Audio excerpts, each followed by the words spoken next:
Coffee with Friends, and I am raw to the bone. My glasses are fogging, y'all. I just literally finished working out. Y'all can still see the sweat coming down. It's all right, it'll pass. But in the meantime, between time, I'm gonna start y'all out with these positive vibes because you know what I say. It's gonna be a what? A good day. Even when you feel low, you can still go. Wrong song. Step one, wake up early, gonna rise to the sun. Step two, get some good, some food. Hey. Step three, think real hard about what you want to be. Step four, everybody just do your thing. Wake up, today's gonna be a good day. Wake up, today's gonna be a good day. Wake up, today's gonna be a good day. Wake up, today's gonna be a good day. Wake up, today's gonna be a good day. Wake up, today's gonna be a good day. Wake up, today's gonna be a good day. Wake up, today's gonna be a good day. Set your affirmations, aspirations. I got shit to do. The aftermath of preparation. Good food, good mood, blood in circulation. One step at a time, yeah, that's how you make it. Set a goal you control and the steps you take them. I try to pick one thought, have some concentration. And if I make a mistake, it's called education. I try to do this every day, call it replication. What? Wake up. Today's gonna be a good day. Good morning, Mika. Today's gonna be a good day. Wake up. Today's gonna be a good day. Wake up. Today's gonna be a good day. Wake up. Today's gonna be a good day. Wake up. Today's gonna be a good day. Hey, Kwanzaa. Today's gonna be a good day. Wake up. Today's gonna be a good day. Life ain't easy, y'all. I think there's a reason, though. Ups and downs, just like every different season, y'all. Sometimes I'm high, other times I'm barely breathing, y'all. I always gotta fight night from the demons, y'all. Negative thoughts, a poison they ride. Head full of flaws, so here come the clouds. Hey, hey, Billy. All the bad for the good. In my head when I'm but what do we do? So I'ma fake it till I make it. Positive vibes are overtaken. I got patience. One day at a time, that's how you operate a cadence. A flow, you grow, you show yourself a foundation. Stay away from all the shit that causes temptation. I know that I like to do it cause it's sensation. I live my life in my head like a narration. Don't expect greatness, do my best. Man, I take it. Hey! Today's gonna be a good day. Wake up. Today's gonna be a good day. Come on, y'all. Wake up. Today's gonna be a good day. Wake up. Today's gonna be a good day. Oh my goodness, it's Kwanzaa. Good day. Wake up. Today's gonna be a good day. Wake up. Today's gonna be a good day. Wake up. Today's gonna be a good day.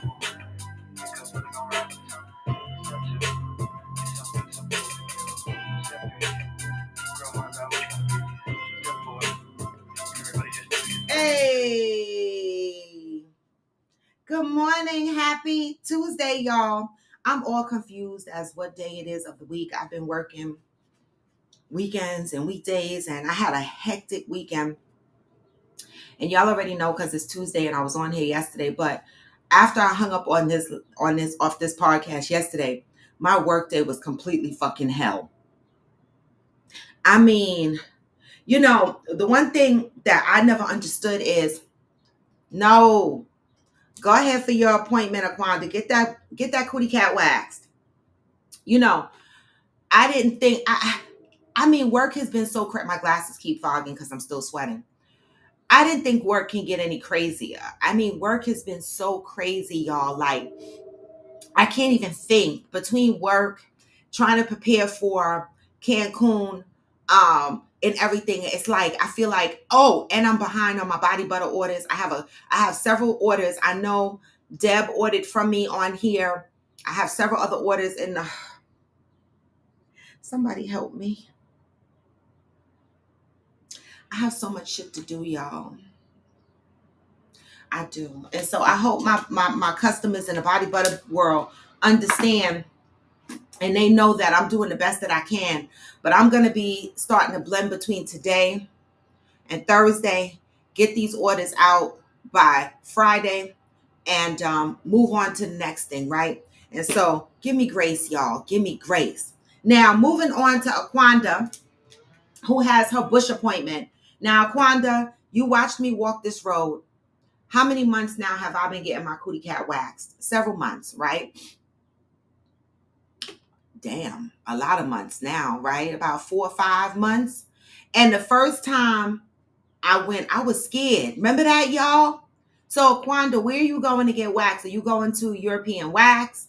Are you going to a spa, another type of spa? Where are you going to get waxed? Because I'm telling you right now, I love it. I was scared to do it at first. And when I did it, it hurt a little bit, especially on the labias, the meaty part. By the labias, you know, your lips. Them shits hurt.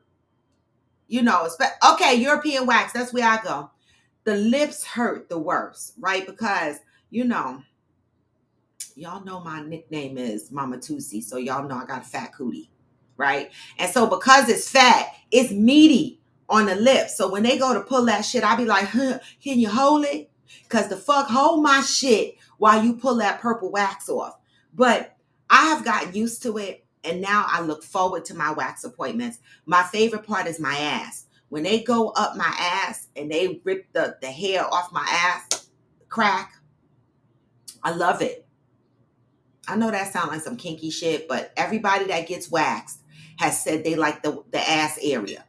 They like the way it feels. So I'm not by myself. So Aquanda, when you go get your wax today, okay, Aquanda, they'll move the labias out the way. They don't care nothing about that. They don't care if your labias are midgets, uneven, big and long, like baloney. They don't give a fuck. They'll move it out the way. All right? It'll be a good experience. And you'll love your cootie cat. Aquanda, when I first started getting waxed, good morning, Jay Williams. When I first started getting waxed, good morning, Cheryl Lee. I couldn't stop looking at my cootie cat. I couldn't stop touching it. I was like, wait a minute, I need the man. I kept touching it and petting it and rubbing coconut oil and shit on it so I could see it shine. I hope you have the same experience I had. Reasons to show it. I mean, you know, I'm just saying, not show it to people, but you know, wear some sexy around the house just to be sexy because your cootie cat is waxed. It give you a different feeling. It do. All right. Come on in, y'all. Come on in. You know, I got to start out with trip announcements because I'm going to be doing this a lot, being that we have 22 days to go. Oh, okay. We done already saw one pussy on the show. What's another? Oh my goodness. All right. So guys, we got 22 days to go. Cancun, Mexico. Listen, the travel agent was supposed to join the live yesterday, but her schedule is just as hectic as mine. But we're going to get her on here one day soon, right? Because we are 22 days away. So approximately 15 to 21 days before the trip is when you will get your traveling documents, right? You'll get your itinerary for traveling, and you'll also see the itinerary for Coffee with Friends and all of that. So she's going to start adding everyone who's going on a trip to the app so that you guys can start to plug into the Coffee with Friends itinerary. You guys know what to expect when you come to Cancun, Mexico. But 15 to 21 days before the trip, so starting tomorrow and down, start looking out for your travel documents. If you booked your flights with her, she will give you your flight, your travel service from the airport to the resort, okay? And your hotel information, right? All of that will be in your app. I won't be able to see it. Okay. The only thing all of us will be able to see together is the Coffee with Friends itinerary and our excursions and the things to do while we're there. And we'll be able to text each other. But everyone's personal itineraries, their air tickets, their van transportation, their hotel information will be exclusive to you. All right. So 15 to 21 days is when you'll start to see your documents come to you electronically. Make sure you guys are paying attention. Make sure you guys, the boat ride is the thing that's on there for Wednesday. We need to go on there and register. So please reach out to the travel agent when you get your itinerary stuff, and make sure we are booking for the boat ride. Okay, I have to also book for the boat ride because I'm going to be taking account of who reserved the boat ride. There is a reserve now, pay later. I'm going to reserve now and pay later because I fucking want to. Okay, and I can. The fuck. So make sure you are reserving the boat ride. Pay now, pay later. Okay, I will be sending out an email to all those that are paid for this trip, reminding them to go on and reserve, to make sure the travel agent reserves your boat ride. All right. The boat ride price is $105. That's what I saw. Now, I did tell y'all in the beginning, set aside $100 for an excursion. I'm not going to push y'all to do any other excursions because I can't spend no more of y'all money. I appreciate the money that you spent, but I plan on dipping into another excursion or so while I'm there, possibly. And so all the other excursions, are optional. I mean, the group excursion is optional too, but why would you come to Coffee with Friends and not go on a group excursion with us, right? Why would you not spare us $100 to party with us together? So the boat ride is going to be our group excursion. So make sure you are reserving it. It will be on your itinerary, okay? Reserve now, pay later, okay? There are other excursions that will be available on the app if you want to book, right? Some of us might decide we want to go on another excursion together. We could do that. But the boat excursion is our group excursion. Anybody want to do ATVs? Let's the fuck go. I'm down with whatever. All right. And so 22 more days to go. I am fucking excited. Make sure y'all carry your sunblock. Y'all know how to vacation, right? Bring some aloe vera, okay? In case you get the fuck sunburn. I wonder if I could carry my real aloe vera leaf because I could cut a couple of pieces of leaves and pack them, but I don't know if they're going to let me travel with a live plant. I'm not sure. Maybe to, but not from.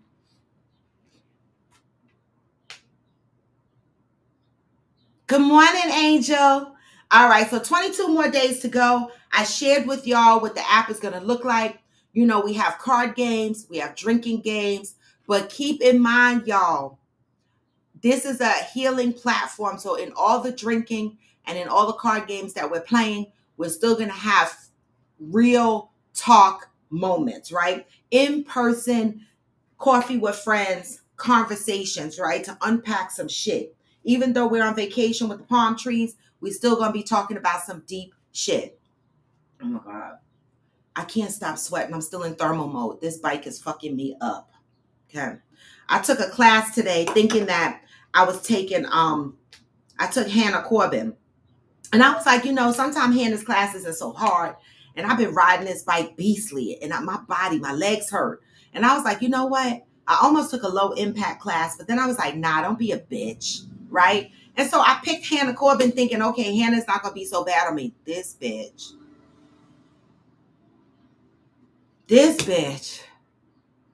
Try doing hills at resistance 65 and 70 speed. This bitch, my legs, I don't even know if they on me. Okay. I really don't. Okay. Okay, Angel. Angel just got off her bike. 5 out of 9 thumbs up. If you're coming in, give me the thumbs up. I have some friends that struggle with, I'm having a hashtag Fit Friends moment. Y'all know that I do that, right? As we gather in. I have some friends that struggle with being committed, to their fitness routine. And believe you me, it's not easy, right? But this is one of the things that we have to ask ourselves, right? When we say, do we put ourselves first, right? And what does that exactly mean? When we say, do we put ourselves first? A lot of people will be like, yeah, I put myself first. But are we? Right? Because putting yourself first includes your mental health and your physical health, right? I'm not talking about whether you are size 2 versus size 4 versus size 14. I'm not talking about that.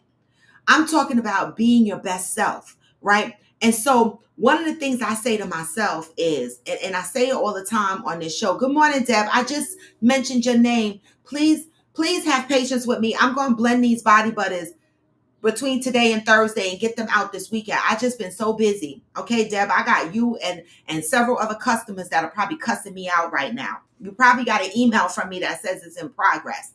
All right. Believe you me, when you get it, you're not going to regret it. Okay. I'm going to get them shits out by Friday.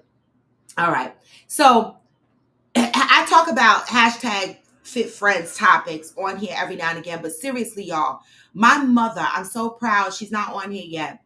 I'm so proud of my mother. My mother is one of those people that, oh, I can't do that, Deb. It's going to bother me. My work ethic will not let me wait. I will get it out to you. Because I want you to experience it and get more. My mother has been getting up 3 days a week. Now, I have Fit Friends convo with my mother all the time, right? Because I try to drill into her, yes, we get older, but you don't have to be old, right? And one of the things that she started to do was say, start saying, well, I'm 76. Everything was, I'm 76 and I'm 76. And I'm thinking to myself, no, she's aging herself. She's aging herself by accepting the fact she's 76, by accepting the fact that you think that you can't do all these things because you're 76, right? And then when you hang around people who are your age but act 99, it plays on your aging process as well. And so most times I get on her nerves and she doesn't want to talk to me about it or whatever the case may be. But I do want to say, and one of the things we talked about on here is we always tell people when they're doing something bad, but we don't take the time a lot of times to tell people when they're doing something good. So I want to say I acknowledge the fact that mother has decided on her own, right?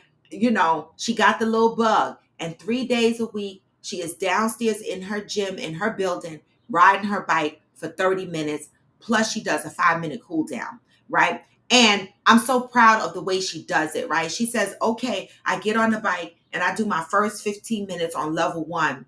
No, I do 10 minutes on level 1, and then I do 15 minutes on level 2, and then 5 minutes on level 1, and then I do a 5-minute cool down.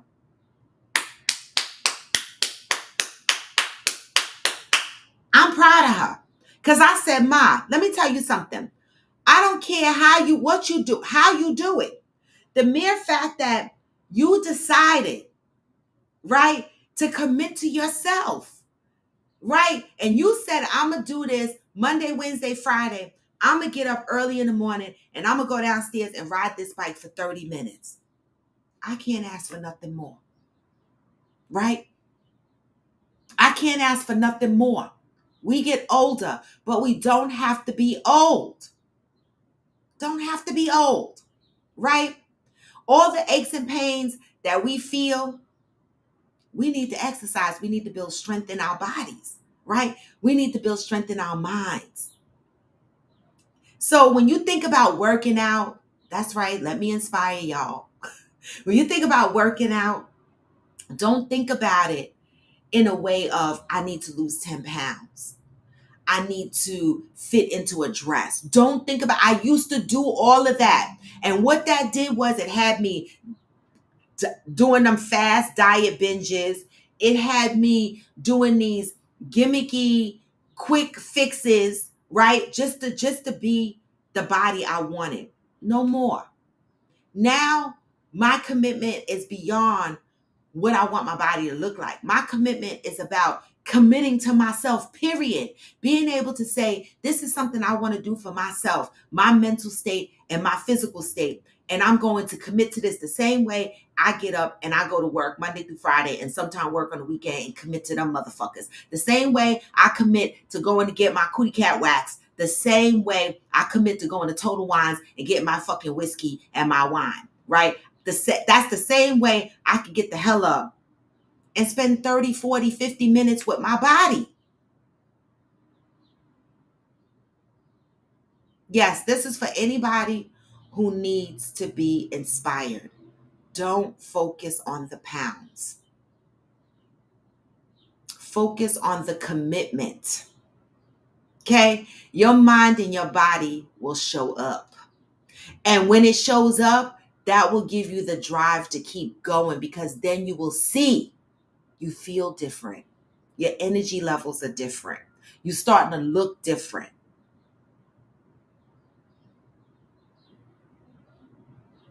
Right? So I just want to take a moment and say I'm proud of my mama.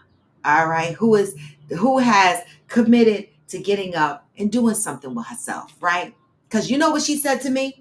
I'm tired of being tired. How about that? How about that? I'm tired of being tired. And she don't work.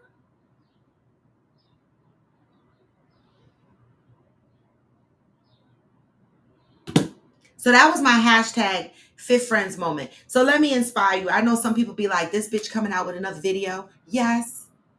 Because some people are inspired by that. You know how many people inbox me and question me about my bike? How many people are thinking about getting a Peloton? Peloton need to pay my ass.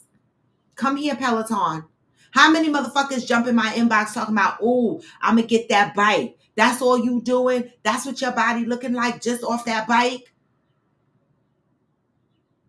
Come on in the house, Peloton. I'm advertising. But honestly, guys, when I post a video, it's not showing off. It's trying to inspire other people that they can do it. I'm 56 years old, right? And I've always worked out. You could do it. All right. And so let's move on to the positive thoughts, y'all, because today is Tuesday and July is the month of understanding. So I already made my trip announcements. Oh, let me make another announcement. So we have Cancun in 22 days. Right, Angel? But it's a good feeling when people when people are inspired by you. 22 days is Cancun. When I come back from Cancun, then I'm hopping over to North Carolina to visit Theo. Okay? Then I'm already advertising, y'all. Now, Deb, I need to sideline with you, Deb, because I need to talk to you about the events and I have some ideas, right? Okay. I just want to bounce them off of you and see what you think, because yeah. All right. And so that's one, but I've already started advertising Houston. All right. Coffee with Friends on the Go, Houston. All right.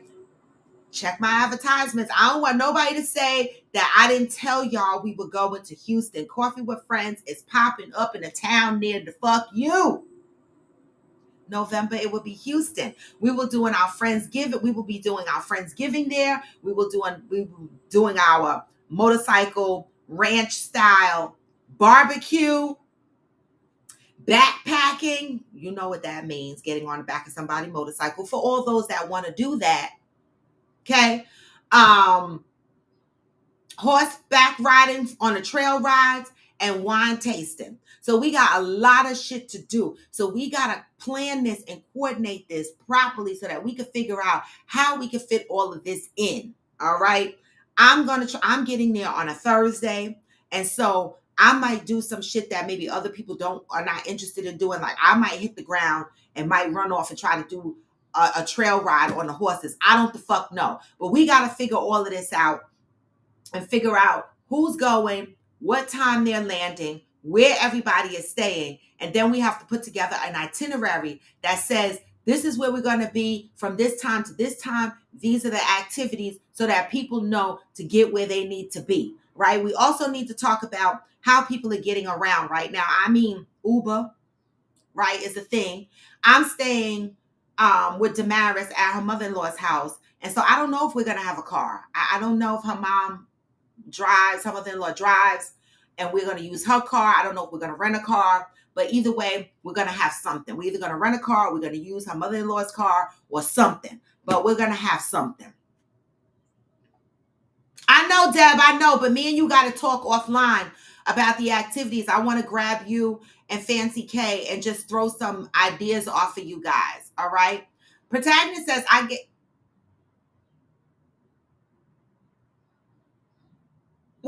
Protagonist says, I gave up on my mother. I'm 6'2",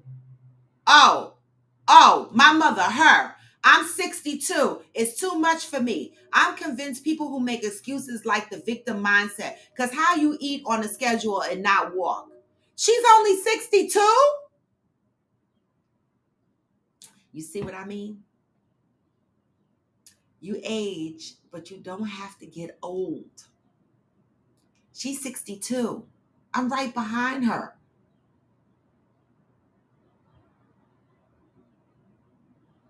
Keep moving, y'all. Keep your mental and your physical up because your body will give out on you sooner than you want it to if you don't fight for it. All right. So today is July 18th. July is the month of understanding. My mind has been crazy. I haven't really been able to deep dive into like topics and stuff like that. But we just gonna wing it here on this show. All right. July 18th. I will gain more understanding when I realize there are some things I need to heal before I can forget them. Oh my God. Oh my God. Oh my God. I will gain more understanding when I realize there are some things I need to heal before I can forget them. Let me read this because this is a good one. I think this is going to be a good one. This right here, just the opening got me. Okay. There are some things in the back of your mind about which you are still hurt, angry, and even confused. These are not things that you think about every day. In fact, for many of us, these things are so far in the back of our minds, we no longer remember them. Rest assured, however, that they remember us. At times, these things become the source of the fear, anger, guilt, shame, or pain that can control what we do and how we do it. You will know you are being controlled by a memory if you insist on doing a certain thing in a certain way because you are convinced your reason for doing it is right. You can be pretty sure you are being controlled by a memory when you interpret the things you see or hear in ways that causes you anger, fear, or resentment. When a memory of something you have forgotten is controlling your life, you will say things that are not true. You will do things that are not productive. You will hear things that are not said.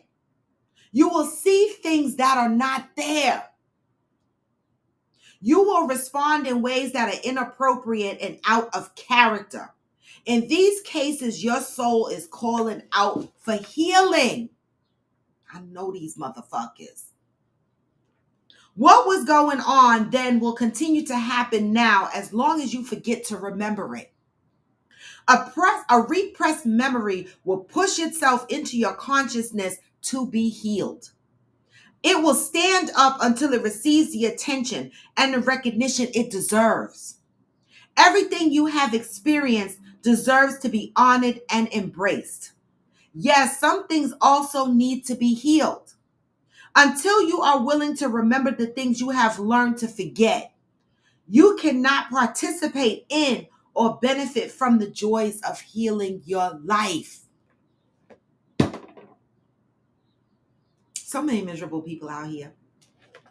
Until today, you may have been struggling with yourself to gain control of your life. Just for today, try acknowledging and healing forgotten memories and do not increase your sense of self-worth and value. Today, I'm devoted to remembering the memories that are controlling my life. Wow. Today, I am devoted to remembering the memories that control my life. What are some of the deepest memories that you hold on to that you may think impacts your adult life? Or have you ever found yourself in conversations with someone where you took something completely out of content, where you thought you heard the person say something other than what they really said, or you misinterpreted it based on what you thought you heard, right? What this is saying is that sometimes we hear things that are not being said. You ever have a conversation with someone and you're saying something to them, you're expressing your feelings to them, and when they respond, you're like, what? That's not what I said. Is that what you heard? And they're like, yes, that's what you said. You tried. And it turns into an argument. It turns into like this battle between two people. And you're like, what? What the fuck did I say? That's not what I said. Or you have a conversation with someone and you're expressing yourself and they only hold on to certain words in a paragraph, right? And that's what they respond to. They don't respond to everything that you said. They only respond to certain words because maybe those certain words is a trigger to something in their memory. And it took them a place where they felt like they needed to be defensive. They needed to go into defense mode. And it turned into an argument. And then communication between two people are lost. Right? It says you cannot heal from something that, let me go back, that you can't forget.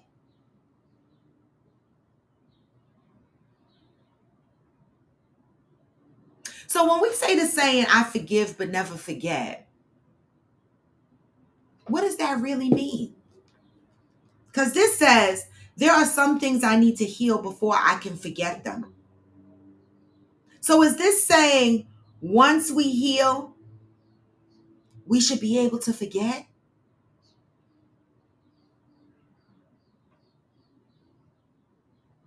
You know, a lot of people hold on to things in their memory, in their past, because of shame or guilt or things of that nature. But what this book is saying is that those things that we repress in the back of our minds, we push them all the way back. You know how I talked about on here, I can't remember faces and people in Queens, right? Queens was so traumatic for me that I don't remember. Even when I try, I don't remember. It is like the more the years go on and the more I think back about Queens, it starts to look like a place that never was. Right? So much has happened and I haven't even touched a lot of it in my healing journey. Right? So I know even though I don't see the faces and I don't remember a lot of the things because I pushed them to the side in the back of my mind in Queens, that I know that I'm triggered. Right? I know that I'm triggered. You know, I'm going to give you an example. I keep the chain on my door in my house, right? And I'm in here by myself. I mean, I keep the chain on the door in the daytime or all day. If I'm in the house, the chain is automatically on the door, right? And I remember someone saying to me, why do you put the chain on the door? You scared somebody going to knock the door down? Like, what's going on with the chain? Because the chain is on the door all day. Even when I have company, I put the chain on the door. Something happened to me in Queens. You see, I get on here and I tell y'all shit, right? I was renting an apartment. I was 16, maybe 17 years old at the time. And it was a basement apartment in St. Albans, Queens. And it was a private house, basement apartment, of course, basement apartment, private house.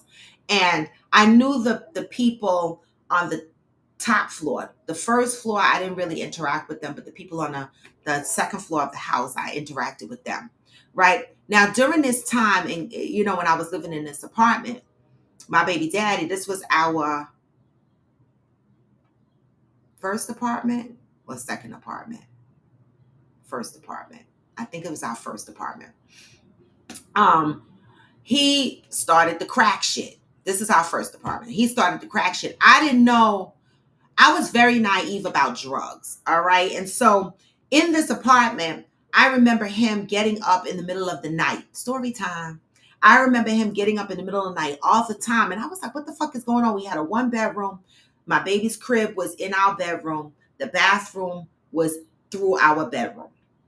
Okay. And I said, why this motherfucker keep getting up and I hear him making noise in the kitchen? And so I get up because at one point I hear the front door open and close. And I'm like, what the fuck is going on? It's like in the middle of the night. I get up. He's standing in the kitchen with his bathrobe on and underwear. And I see this dollar bill or whatever tucked in his underpants like this. So I took it. And I opened it. I said, what the hell is this? He was like, give it back, give it back. I opened it and I took it over to the stove. We had the countertop stove. And I took it over there and I emptied out the white stuff that was in this dollar bill. And I said, what the hell is this? He was like, oh, some shitty lie he told me. I swept it in the sink. I was like, oh, this motherfucker had a heart attack. I swept it in the sink. He ran the water over it. He had a heart attack, cussed me out. And I was like, I don't know what the fuck it is. What are you doing? Drugs? Like, what is this, right? Get back in the bed. I have to tell you this to lead up to the story. Get back in the bed. This motherfucker is up again, right? I realized that he digging up in the cabinet because you know the Gerber baby jars. He's using them to burn, to cook the coke in to make the crack. Long story short, we had a big argument. He winded up in the hospital or whatever the case may be because he had sickle cell. So the next day he winded up having a sickle cell attack, ended up in the hospital. Rent was due. All my money was gone. He took all the money and spent it on crack. I had money hidden in a vase on my bookshelf. That was gone. I had money hidden underneath the contact paper in the drawers. The contact paper was ripped up. That was gone. I had money in pockets in my clothes in the closet. That money was gone, right? I didn't have shit. This motherfucker took all the money to smoke this crack. So, of course, now we behind in rent. I can't pay this month's rent, right? So that month went by. My baby daddy was on crack, so he was coming and he was going in and out the hospital, coming and going. By the second month of not having the rent money, okay, I'm laying in my bed in the dark with the TV on because I've always had a habit of keeping the TV on while I sleep. And my baby is in the crib. And you know how you're laying there and you feel somebody standing over you? Well, that's what I felt. And something said, and I was laying like on my stomach, so something said, turn around real fucking slow and open up your eyes. I turned around and opened up my eyes. My landlord was standing there, standing in my bedroom, staring at me. I jumped up and I was like, oh my God, why are you here? This is in the middle of the night. Okay. Why are you here? He said, you owe rent. I said, okay, but that doesn't give you the right to come into my apartment. Okay. He was like, you owe rent. And he kept saying that. And I was like, can you please leave the apartment? We will get the rent. Right. This MFer started to suggest that I could pay rent by having sexual intercourse with him. Baby, my heart, I'm looking at my baby in the crib. Okay. And I'm thinking to myself, oh my God, this man is going to rape me. I don't know what's going to happen to me and my baby. Right. I looked at this man and I said, please, sir, we will get you your money. Can you please leave? Right. You know, I was 16 or 17 at the time. Right. And this is one of those scenarios that we play in our heads and we go, if that happened to me, I would do this. And if that happened to me, I would do this. And if that happened to me, I would do this. But when shit happened to you, you don't really be doing all the shit that you necessarily say. Right. And so I was fucking scared for my life and my baby's life. And so I tried to just handle the situation as calm as I could. Okay. I was vulnerable. Okay. Had nobody to help me. This motherfucker, thank God to the gods in the heavens, fuck, or whoever the fuck is up there. This man left. I was so fucking scared. I had to move. Fuck that rent. I had to move. Went to my mother, had to move, had to find another apartment. That's when my mother, she knew someone that owned a property across the street from her that wound up renting an apartment to me. Okay. And that's when I moved across the street from my mother. So when people ask me, initially when people asked me, why do you keep the chain on the door? I couldn't figure out the fuck why. I was like, I don't know. Good morning, mother. I was like, I don't know. And so now when I unpack shit that happened to me in my life and I think about things that happened, that incident, from that incident, anywhere that I lived, I always used the chain on the door. But for a quick, living in this apartment, the shit happened so long ago, I didn't connect the two until one day I sat there and I really thought about the shit. I was like, what the fuck is up with you and this chain on the door? Like, nobody can get in your building or no shit like that. Right? And even when I lived in the building around the corner with a concierge and security and all kind of shit, I still put the chain on the door. Trauma. All because I woke up and a landlord was in the house standing over me when I was 16 or 17 years old, looking for his rent money and sexual favors. So to this day, at 56 years old, I put the chain on the door.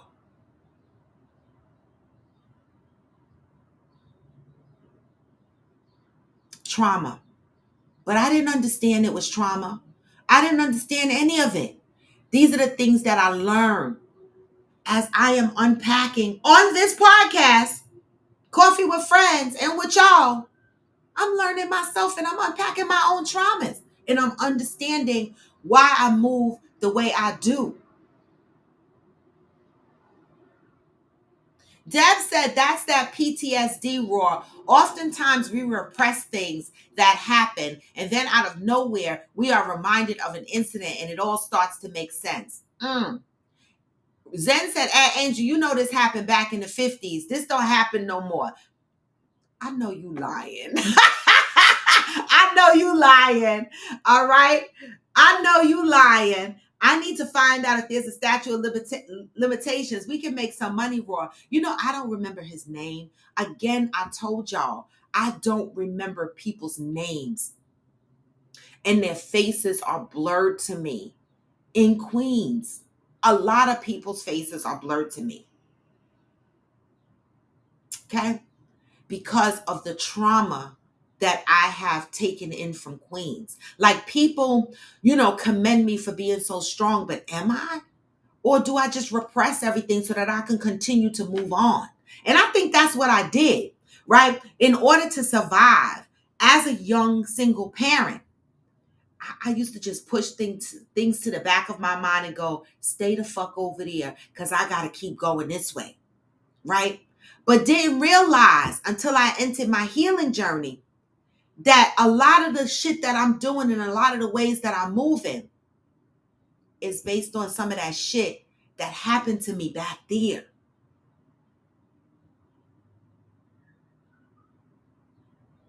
Right? You can't heal. This says July 18th, it said it. I need to heal before I can forget. But what about the shit that I don't remember? Because it also says in here, even when you don't remember,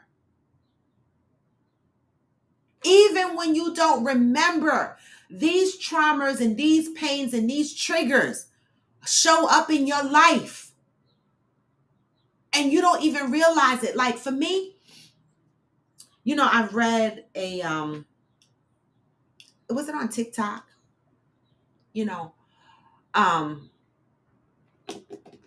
What was the saying? Oh God, it slipped my mind that fast. I don't know, but when it comes back to me, it's a very good message and I want to get it right. But, I'm realizing that how I live my life on a regular basis, there are some habits that I picked up that are based on some traumatic experiences. And so for me, today's read was deep because, how can you heal? Right? I got to heal things that I don't even remember. Right? But what I'm learning is as I unpack things across my life, I start to remember other little things, but my life in Queens is very spotty. And it's a shame, y'all, because when people talk about their memories and shit like that, I be like, I don't remember first grade through sixth grade. I remember spots. I don't remember seventh grade through ninth grade. I remember spots. High school, spots, right? Why is that? Repressed memory. That shit is scary.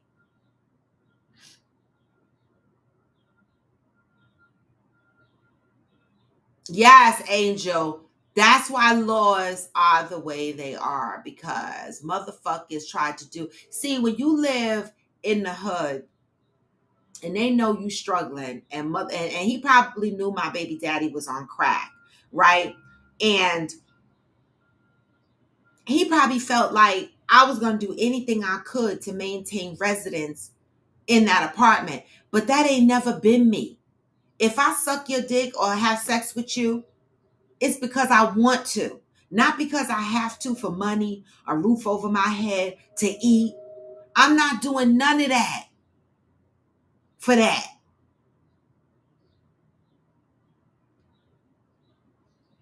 Zen said, "Good morning, Pat. I just went for a Reiki session last night. It was interesting. There was some stuff that came up, but some stuff I hadn't thought of in a long time. Wow. Are you doing the chant too, Zen? Or are you still learning how to do the chant? I need to do some kind of Renke Mianco Minya, Renke Mianco Minya. I only know that from seeing the Tina Turner movie. What's love got to do with it? Do you do the chant, or are you still learning it? Deb said, I think it's to protect us, Roy. I don't remember a lot of things as well, but from time to time, I recall certain incidents. I think if we remembered everything, especially the bad, we would be insane. Man, you might be right, Deb. I want to do chakra healing, Cheryl Lee. Right, me too, Angel. I want to try it. Oh, they don't chant? Okay, see, I don't know. When I hear, I think they chant. Okay, that's different. Okay, I'm mixing them up. So the Reiki, Yemono, Chan La La La, that's Buddhism. So I'm confused. So what's the difference? Zen, can you just hop on a minute and tell us the difference? Because I'm interested in some shit. I need some chanting. I need, not chanting, I need something. I mean, I'm hitting my singing bowl. But, I would like to sign up for something else. But I need to know what the difference is. What's the difference in what Tina Turner was doing versus what Zen is doing?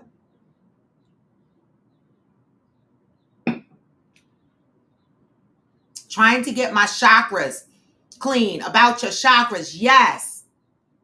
I love it. Reiki. Reiki. Okay, Reiki. Oh, all right, here. I thought you always had the link, Zen. Sorry, my bad. I want to know what the difference is, because I'm definitely interested in doing some shit to calm my mind, because, I am proud of myself, though. I've been smiling at myself a lot, because I find that I'm handling situations a lot better than I used to handle situations. I told y'all I smiled at myself on the bus because I could take the bus into the city without being anxious. But I also smiled at myself because when certain situations happen with people, places, and things, I step back and I think about them thoroughly. And I think about, who I am and what I deserve. And if a situation is not giving me what I think I deserve or worthy of, then I'm okay with releasing it, right? And I wasn't like that before, right? But I'm okay with it. It still bothers me or hurts me, right? But I talk my way through it and I remind myself that my feelings matter. This is a childhood trauma for me. My feelings never mattered as far as I was concerned. Good morning, y'all, right? I don't know the Reiki stuff and I keep mispronouncing it. Good morning, Zen. Morning. You fuzzy. I'm fuzzy? Yeah, with your fiber connection. I don't know. I think it's my camera. Oh, okay. Can you clean it? It's dusty. No, take a napkin and wipe. Not dusty. That's not what I meant. So tell us about this because I'm interested and Angel is interested and people are interested. I'm interested. Yeah. So it's grab my coffee. It's Reiki. And it's about energy. Good morning, Kevin. And how that energy is channeled through your body and how open or closed you are to certain things and experiences. Hey, Michelle. So it was really interesting. It was different. I've never done anything like this before. The session opened where I am on a massage table facing up. It's heated. I have blankets over me. There's a bolster under my knee. It was very comfortable. Hey, y'all. And it was, she burned some sage in the beginning. She was using singing bowls and tuning forks, and she was basically just calling on, the universe and its energy and her guides to help her. And then she just kind of the rest of it was just all in silence. She just, I actually fell asleep. But after she was done and she looked at different, she put her hands on me. You don't have to if you don't want her to. And then at the end of it, she kind of had a therapy session with you. And there's things that she's an intuitive as well. So there's things that kind of came through that she, felt. She's like, "What's wrong with your lower back?" And I said, "Well, I mean, it's a little sore." I said, "But that's normal. I'm getting older." She goes, "Okay." And she goes, "In your left shoulder?" And I said, "Oh, that's always been a problem." She goes, "Okay." And she's like, "And what about your left knee?" I said, "Oh, I have a torn meniscus." And then she's like, "Okay." And she goes, "Well, when I went over your sacral chakra, which is just below your belly button, so kind of over your groin area," she goes, "It was like a vortex of energy." She's like, "It was just give me more, give me more, give me more." She goes, do you know what that's about?" And I said, "I have prostate cancer." She goes, "That's it." See, I knew it. I knew when you said down in the groin area and the energy, I was like, "Oh my God, no, she didn't." Yeah, so it was good. Wow. And then she's like, she says, "Who do you know that has long, dark, shoulder-length hair that was like a mother?" And I said, she goes, "Did your mom have long hair?" I said, "No." I said, "But I had a sister that disappeared, and she had long, dark, shoulder-length hair, and I always consider her my second mom."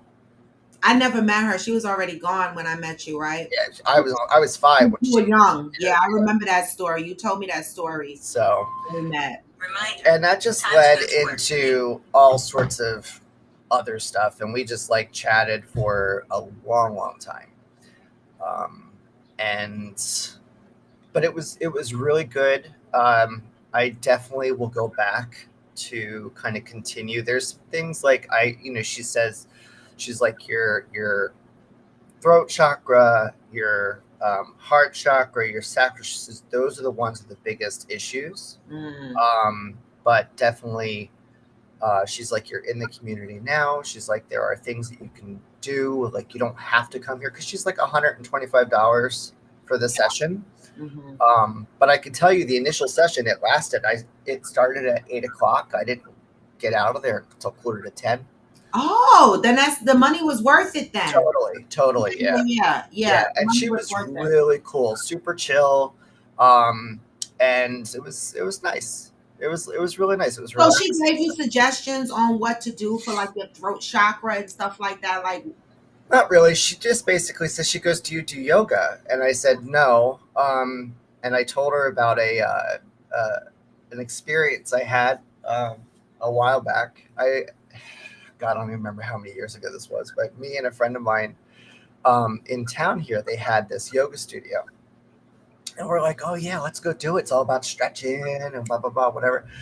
And then like people were all sitting around a circle and they're chanting or whatever, and me and my friend are just kind of like looking at each other like, "What the fuck is going on here?" We had no idea. Like yeah, I was just ignorant to the whole thing, right? yeah. But they were doing like mantras and chanting Om and all sorts of stuff. So, um, I like the Om chant. and it was just it was odd to me. It was very weird. It seemed, I was just like, what the fuck is this, like a cult, some kind of shit. So we left, and I never went back because it just wasn't a positive experience for me. So I told her that and my experience, and she's like, okay, she's like, well, let me explain. And she basically kind of laid it all out, why they do the things they do. She's also a yogi. She's like, why they do the things they do, what it means, what it's for, and all of this stuff. And I was just like, okay, well, that changes like everything, like kind of putting everything in context for me was, like I would 100% go back and try that session again because it seemed, like now it clicks, I get it. So I said, if someone had just explained why we were doing this, then maybe it would have been okay. But Yeah. Exactly. Because sometimes you just need to know why. Like you sitting here and people are just oming. You're like, what the fuck? Right. But I do find the I play it on YouTube while Yeah. I do my singing bowl. It relaxes me, right? Yes. I love it. MJ, good morning, MJ Got Game. Once we realize that we're living in the flesh and that everything is spiritual and energy, it gets easier to deal with the bullshit. It gets easier to just live in the moment. It gets easier to accept your past. It's not easy, but once you understand that everything is energy, you won't take things to heart, especially your past. That starts with healing process. That's advanced. That's some next level shit. That's some shit. If I'm going to be honest, that's like next level. I know. Listen, I'm not there yet. I'm still in kindergarten, but that's some fire shit. Are you at that level, MJ? Because if you at that level, kudos, baby. Yeah, totally. Kudos, Actually, baby. I did want to jump on because I wanted to say, it says, what's the hardest thing that you have forgiven? Yes, let's get to the topic. First thing that came to my mind, myself. Sorry. Sorry, I don't mean to drop that. No, that shit is deep though. Myself, yeah. What is the hardest thing you have forgiven? You said yourself. Yeah. Baby. And think about all the negative self-talk and the self-deprecation and all the things that we put ourselves through on the regular. Yeah. And now I'm going to, in fact, last night actually inspired me because I have had this journal sitting on my desk for about 2 years now. It's not opened, not written in, just sitting there. I'll start writing again. I haven't done it in a long time. Zen, I write, when you put them words on the page, it's like, it's hard. It is. But that's the point of it all, right? And I used to write all the time, but somebody broke my trust by reading my diary, my journal. And so I'd be scared. It's like the chain on the door. I'd be scared to write shit. I write and then I stop. I write and then I stop. But writing is so therapeutic because sometimes I write shit and I cry, man. I'd be like, oh my God, I can't even believe this shit happened to me. Yeah. No, same. In fact, I was keeping a journal on, I have an app on my iPad called Notability. And I can write on my iPad with the pen. but sometimes I just end up typing because I'm faster at it. And I was keeping a record. Now, what my plan is with this journal is I'm going to write and then I'm going to burn it after I'm done, because I'm releasing things and I don't need to keep a record of it. You know, we're gonna do that in Mexico. I didn't put that on the agenda because I came up with that at the last moment, right? And I'm not sure how the resort is gonna feel about this. But I do want to do something similar to that. I just have to figure out what the resort, how we're gonna do that. But I do want to do something where, we have a moment and we talk about some of our most painful moments, or maybe somebody that has hurt you. Write it. You don't even have to tell us. Just write it. Yep. Right? And burn it. Right? Yep. So we're going to do something like that in Cancun. I just have to figure out how, because I don't know if I'm going to be able to get this fire, get a little candle or something and use that. I don't know how this is going to work. But we'll figure it out. We could do it on the beach by the sand so that, it doesn't affect. Just dig a little hole in the sand and then just, put everything in there. That's true. And just burn it, right? Yeah, that's a great idea, Zen. So I want to do something like that, right? And that's going to happen towards the end of the trip. Like, after we have done everything and gotten to know each other and got real comfortable, one of our last events will be that. So before we leave Cancun, leave all that bullshit there. There are ceremonies that that people perform of like fire affirmations. Yeah. Where they put what their intentions are. So it's mostly the positive aspect of what they want to get to or be, or even if it's a blessing for someone else, they write it down and then they burn it and they let it go. And then it becomes part of the universe and kind of spreads stuff. You see me looking for my or you do it for people's birthdays, or you do it for the new year. There's a lot of different things. So definitely look into like all the different ways you could do it. And yes, Shirley, Om it's the best sound. It's such a cool thing. It is. I love Om. I mean, I literally play it on YouTube. Like right now, I can't, if I turn my monitor around, you would see that I have my yoga mat and my little cushion down on the floor with my singing bowl. I didn't get a chance to do it yet today, but I mean, my mother bought me that singing bowl like 2 years ago when I was really going through a really, really hard time. I talked about it on here, and I really wanted something to help take my mind. This is when I was in that toxic relationship, so it might have been almost 3 years now. And I needed something to take my mind off. And Om was one of those things I listened to on YouTube, and then I got the singing bowl, and I love it. And so, I want to keep at it. So I'm grateful that you came on here and expressed that. I would love, I know, Cheryl, you're into like the chakras and stuff like that. I would love to get more into that and figure out. I couldn't imagine what they would say about me if I laid the fuck on the table. I might So I was nervous, and I told her in advance that I was nervous. And she said, I said, first off, just know that when I'm always nervous around new people, I may come off like really awkward at first. I said, don't take it personally. I'm just, full disclosure. She sent me a message. She's like laughing out loud. She goes, I super appreciate the honesty. She goes, but also same. So I was like, okay, cool. So we kind of like started off on the right foot and everything. And we did have like an introductory call last week when I made the appointment. So, but one thing that she said was once my energy starts to shift and change, she said it's very, this is what I said. I said, funny thing. I said, my husband said that he might come to see you. And because he's having a lot of physical issues right now. And she's like, oh, yeah. And I said, yeah. I said, which is like really not his thing at all. And she says, well, I kind of expected that might happen. And I was like, why is that? She says, well, when your energy starts to shift and change, she says the people around you either have to comply or they fall away. Mm-hmm. And so she says, if, I've done entire family units. Wow. and it really does.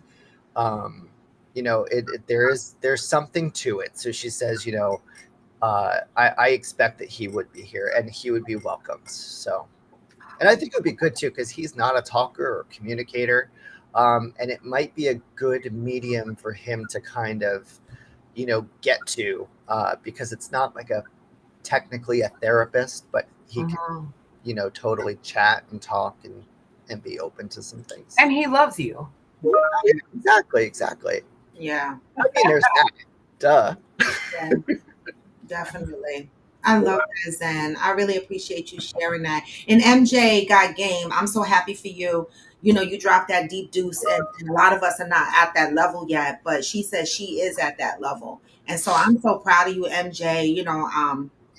I've known you for a couple of years, and I know a little bit about some things that you've gone through. So, to be able to be at that level in your healing process is a blessing. All right. And so, we're all trying to get there, baby girl. We're all trying to get there. All right. Work in progress constantly. Right. So what do you know about chakras, Angel? I don't know a whole lot. I just know that we have them. There's like one at the top of the head, the crown, the third eye, the throat, the heart, the sacral, and the root. Right. I just know that. Is that 6? I thought there were 7. Is there 6 or 7? Are there? Then I missed one. Wait. 1, 2, 3, 7, 4. 5. Oh yeah, I missed one. Anyway. I don't know, but I just know that like you can have blockages. Yes. And I know that like physical, like they manifest physically. So like if you have like a sacral blockage, then maybe you'll have headaches, or like they'll show up somewhere, or I don't know a whole lot, but I'm interested. Me too. And the Reiki healing, like I've always been fascinated by it. I grew up in California, and out there it's like the norm. Like that's like super regular. Out here in the Midwest, it's like, wait, you want to do what? What seasoning is that? Right, exactly. Like, Can I put it on a pork chop? What meat do I put that on? Right. Is it like shake and bake? I know. Or people that think you're crazy. Well, I was watching a movie. Oh, what was the movie? Anybody watching that show on Netflix called The Thickness of Life, or The Thickness of whatever? It's about a thick girl. She's a stylist. I love that show. It's so funny, right? Because she's a stylist, and it focuses on all the women that I always styled are thin or whatever, but she's a beautiful woman or whatever. And I'm only on 3rd episode, but it has some deep fucking content in it, right? It's called The Thickest. It's on Netflix. It's in the top 10, The Fullest or The Thickest or something. And it's a good show. And that one of the girls in the show took the sage and was saging her man, like, get in here, turn around. And he was like, the fuck is this? Oh no, I'm mixing up my damn shows. That was 90 Days Fiance the other way. Fuck it. But the thickest thing on Netflix is good too. But he was like, what is this voodoo? He was like, at first, I wasn't really interested or understanding what she was doing. But what she was doing was like, the energy, cleansing the air with the sage and shit like that. But some people look at that as witchcraft. Yeah, I got that too. That's the Palo Santo. Yeah. So the thing is that when people don't understand it, they associate like burning Palo Santo or sage or, patchouli or whatever kind of leaf you burn, in basil. They have all kind of mixtures, right? Jade. They think it's associated with witchcraft. Lord, don't get me started. Well, yeah, that's a whole thing. But that, right, because Christianity had right. Okay, let's talk about communion. Because I'm like, what you mean don't get started? Get the fuck started. Get the fuck started. Okay, let's go back to BC. Okay. Before Christ, baby. When the 3 wise men brought frankincense and myrrh, what the fuck do you think that is? Incense? But Yeah. that's why I say to people in the Bible, y'all believe the fucking shit y'all read? It's the same thing. They talked about the washed his feet with oil in her hair. What do you think that is? Wait a minute. What about in the Catholic Church when they have the thing flinging back and forth with the same smoke coming out of it? But you against burning sage and burning Palo Santo? Like, come on. Exactly. I gotta tell you a funny story about that. I was in a church and they were doing that. And I grew up Catholic, but I don't know what happened. And I thought, honestly, it's because I was gay. I started choking and suffocating because it was right near me. I'm like, oh my God, the devil.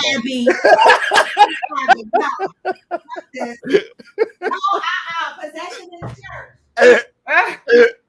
I told Eric, I was like, I gotta go. I can't breathe.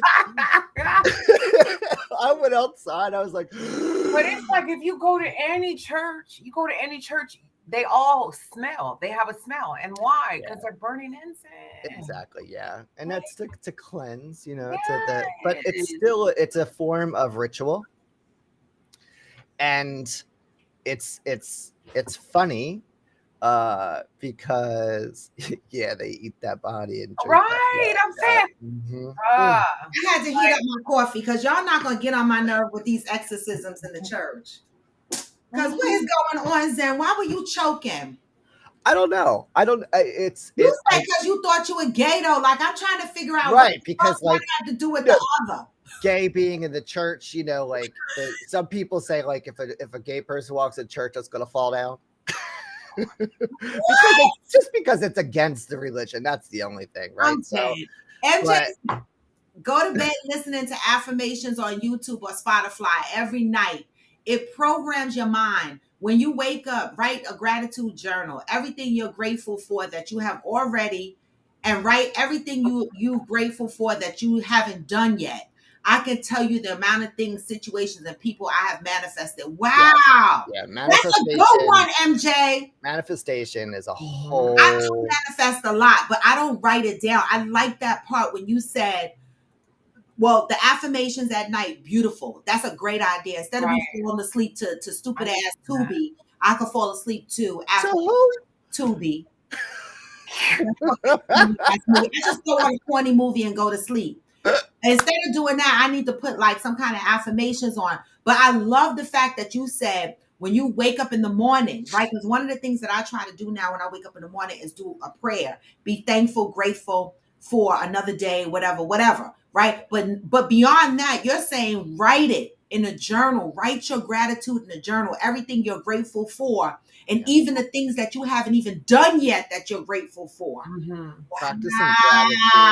Practicing gratitude is, I find, very hard. I find it very difficult. It doesn't come natural, right? It doesn't. It's and it does take practice, and that's why it's all about being present and everything. I love that. Yeah, that's why her ass is all at that healing level. Exactly. Yeah.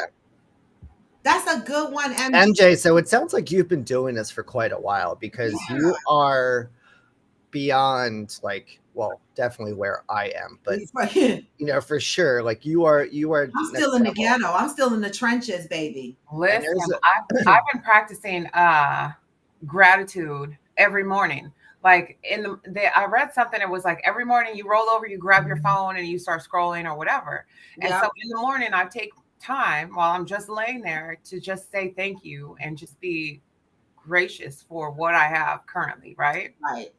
And sometimes I say it out loud, and sometimes it's just like an internal thing. Mm-hmm. But Jerry and I had a discussion about it over the weekend because he's like, how are you he was like, I feel like you're complacent.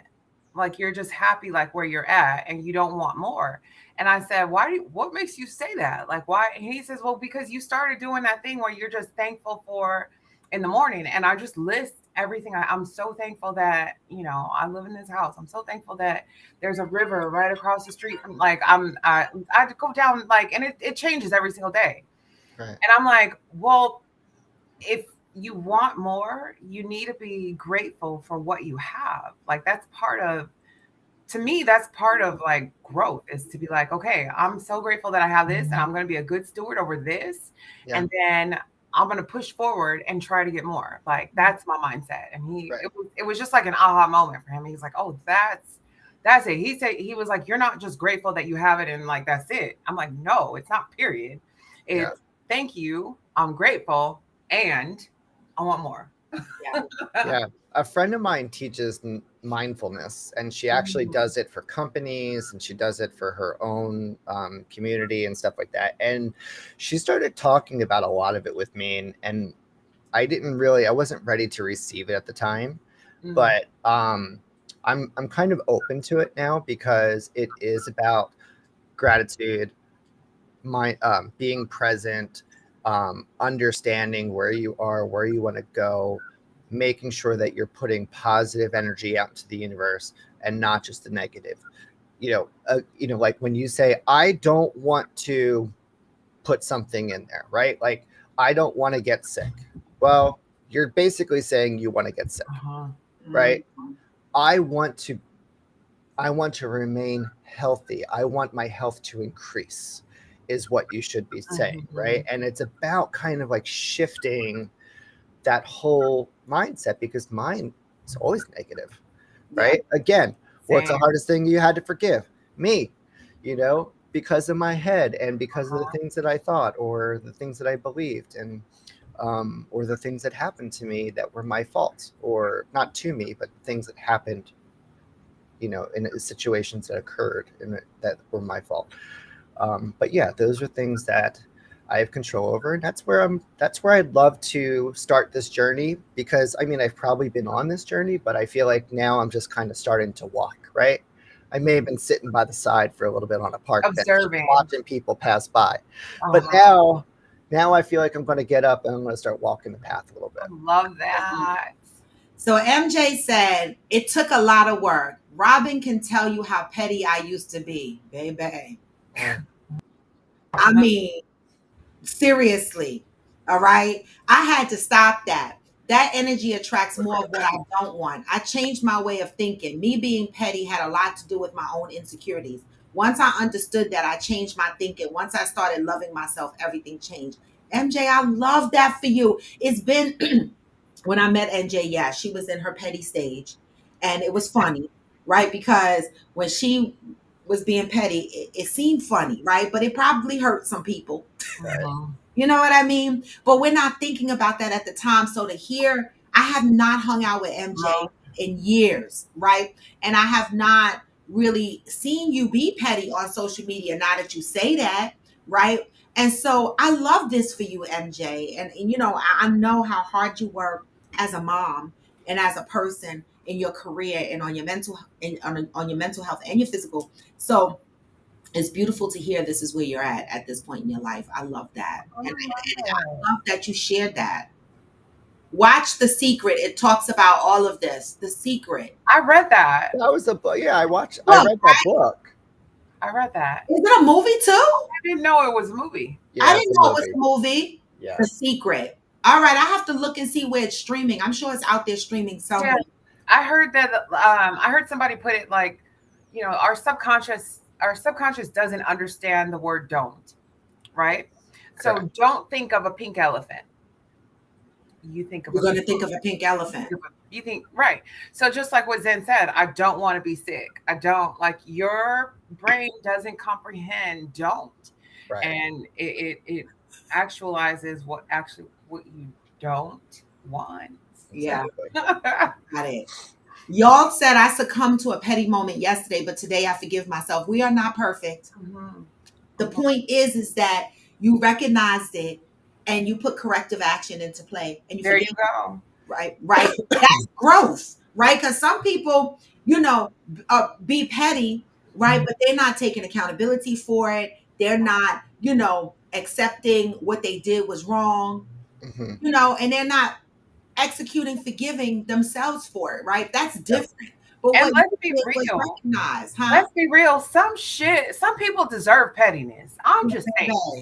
We don't always have to give it to them, but sometimes people deserve, like, But what are we when we're saying pettiness? What are we saying? Yeah, please break that down because I want to know what the Okay. fuck that means. Because I'm like, I'm probably never going to be healed. I need to know the description of what y'all call it petty. Because Right. I be walking around talking about I'm healing, not healed. Okay, so some people deserve to be gathered together. Like, you got it fucked up. Let me I don't think that's petty. I want to know what's petty because gathering you say like up. That's not petty when you gather somebody together. Well, maybe because they deserved it. They did something to you that hurt you, and you gathered their asses together. Is that petty? You're saying that's not petty. I'm trying to figure out what petty is. So here I just looked it up. know. What does it mean to be petty? It says they care too much about small, unimportant things, and perhaps that they are unnecessarily unkind. See, unnecessarily unkind. Yes. Yeah. Like for example, Facebook group. Somebody posts a picture and they like, "Why your teeth fucking crooked? Why your?" That's like just being That's like being intentionally unkind. That's petty, right? Get your knees together. Your shits are ashy. Like, why are y'all focusing on that? That's okay. So if somebody is or somebody gives you, here's some jerkins. Yeah. That's petty.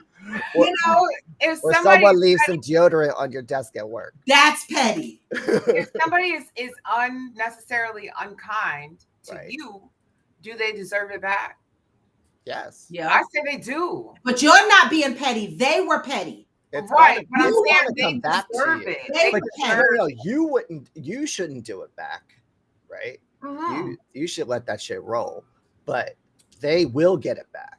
They will, yeah. But I was responding to y'all, and I was just like, she succumbed to a petty moment, and I said, well, some people deserve petty moments. They do. Like, if you're petty first, like, why?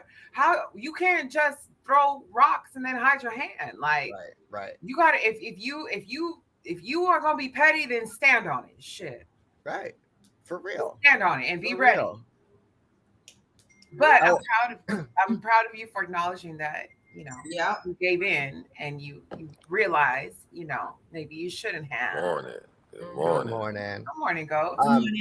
There was another thing that popped up in my session yesterday too. So at the end of it, she also reads. She picked an oracle card for you, and she reads that. And so my oracle card, big session for $125. Yeah, it was almost 2 hours. It was almost 2 hours. Why? It's not always like that. It's typically an hour, but there was a lot, right? So, but she was saying, so the oracle card that she. Hold on 1 second, This is work. Okay. Look how he taps his mic. He's so fucking bougie. He's so fucking fancy. Like, wait. How you tap your mic and mute us? The hell? Can y'all still hear me? The fuck? Wait. Oh he ain't got to find a button on the computer. So Angel and Ghost, what is the hardest thing you had to forgive? Zen said himself. Yeah, when he said that, I was like, God. No, I had to. My whole answer changed. Right, it made me rethink my answer. Yeah.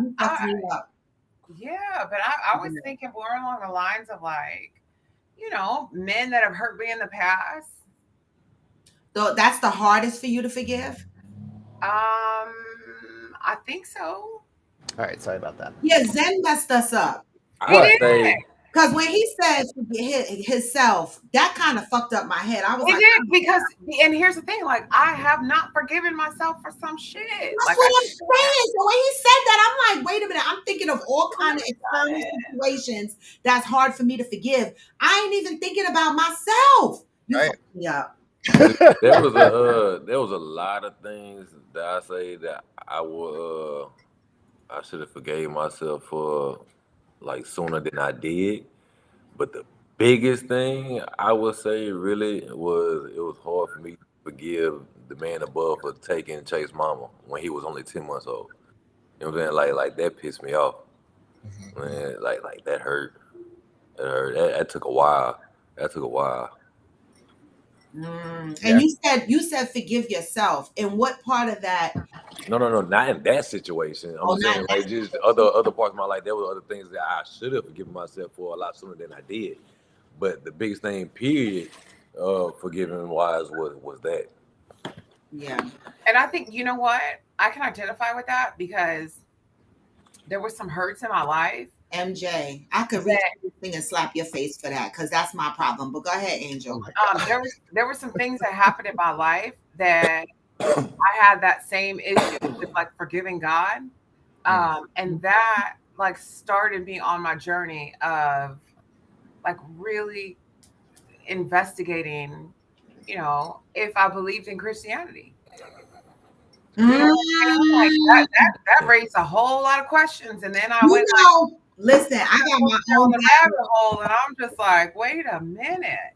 Listen, I was a whole SDA, Sabbath school secretary, choir singing, Bible toting, the fuck. Sabbath observing. Yeah, Sabbath observing. And it took years. I went from that to trying non-denominational churches. And then I realized that I only like choir. I was like, oh, I only fucking like the singing. So I don't, and I couldn't connect.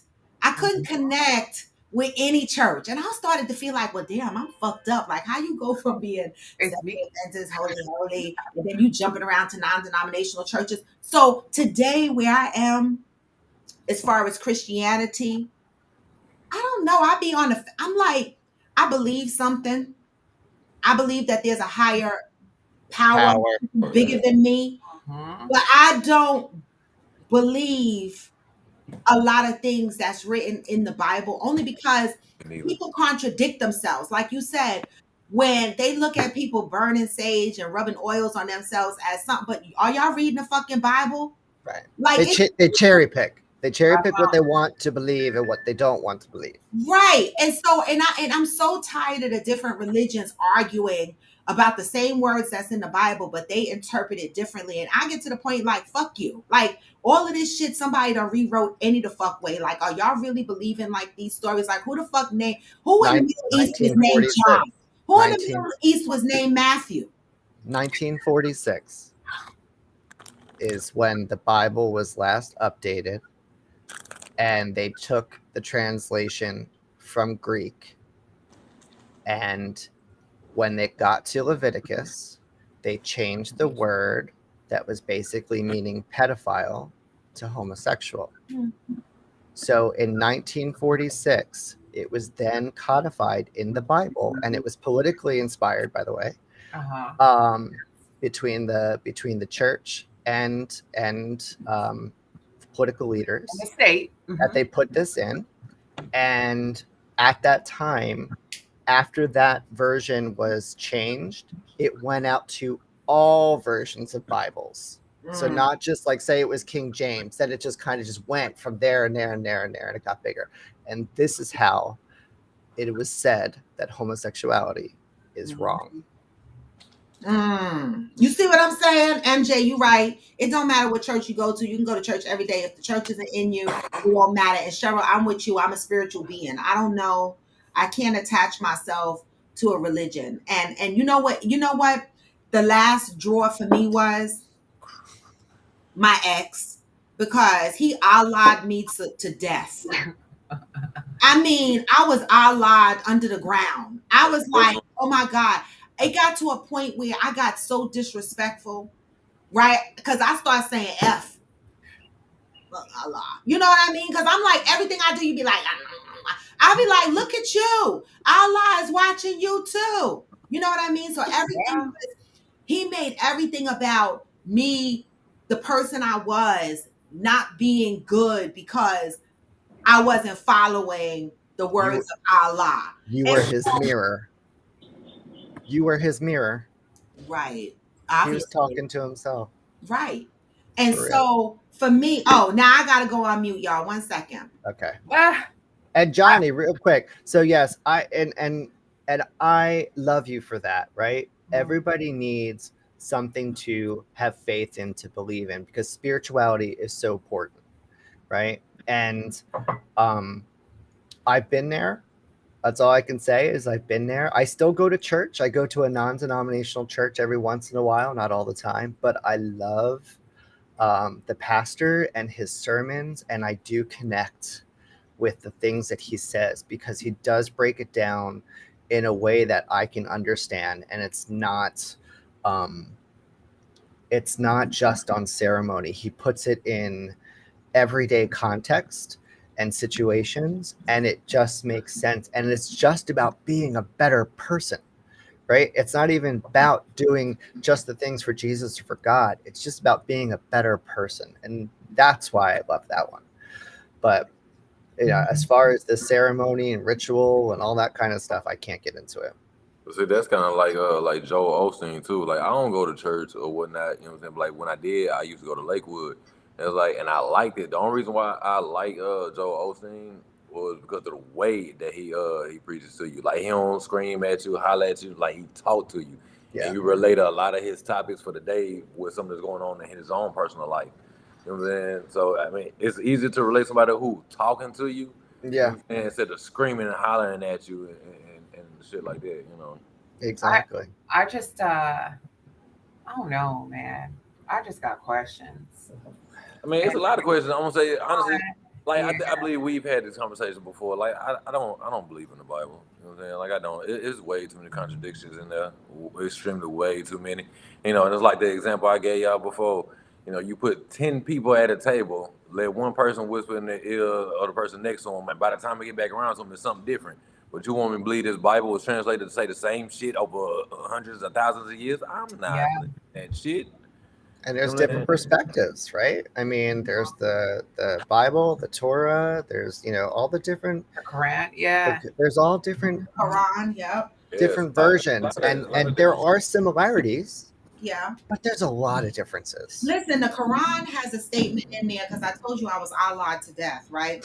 And the Quran has a statement in there that talks about I fucking love her. Talks about lashing out at your spouse when they don't. First you talk to them when they misbehave, then you lash at them like you hit them. No, a man to a woman? Yes, this is in the Quran, Yeah. right? If you and your wife is having differences, first you punish her. Right. Then you lash at her, meaning the way the Quran is like you hit her, right? And the third thing is you separate your bedroom from her. And I used to, and my ex used to, no, he ain't hit me because it would have been a whole nother story. Shit.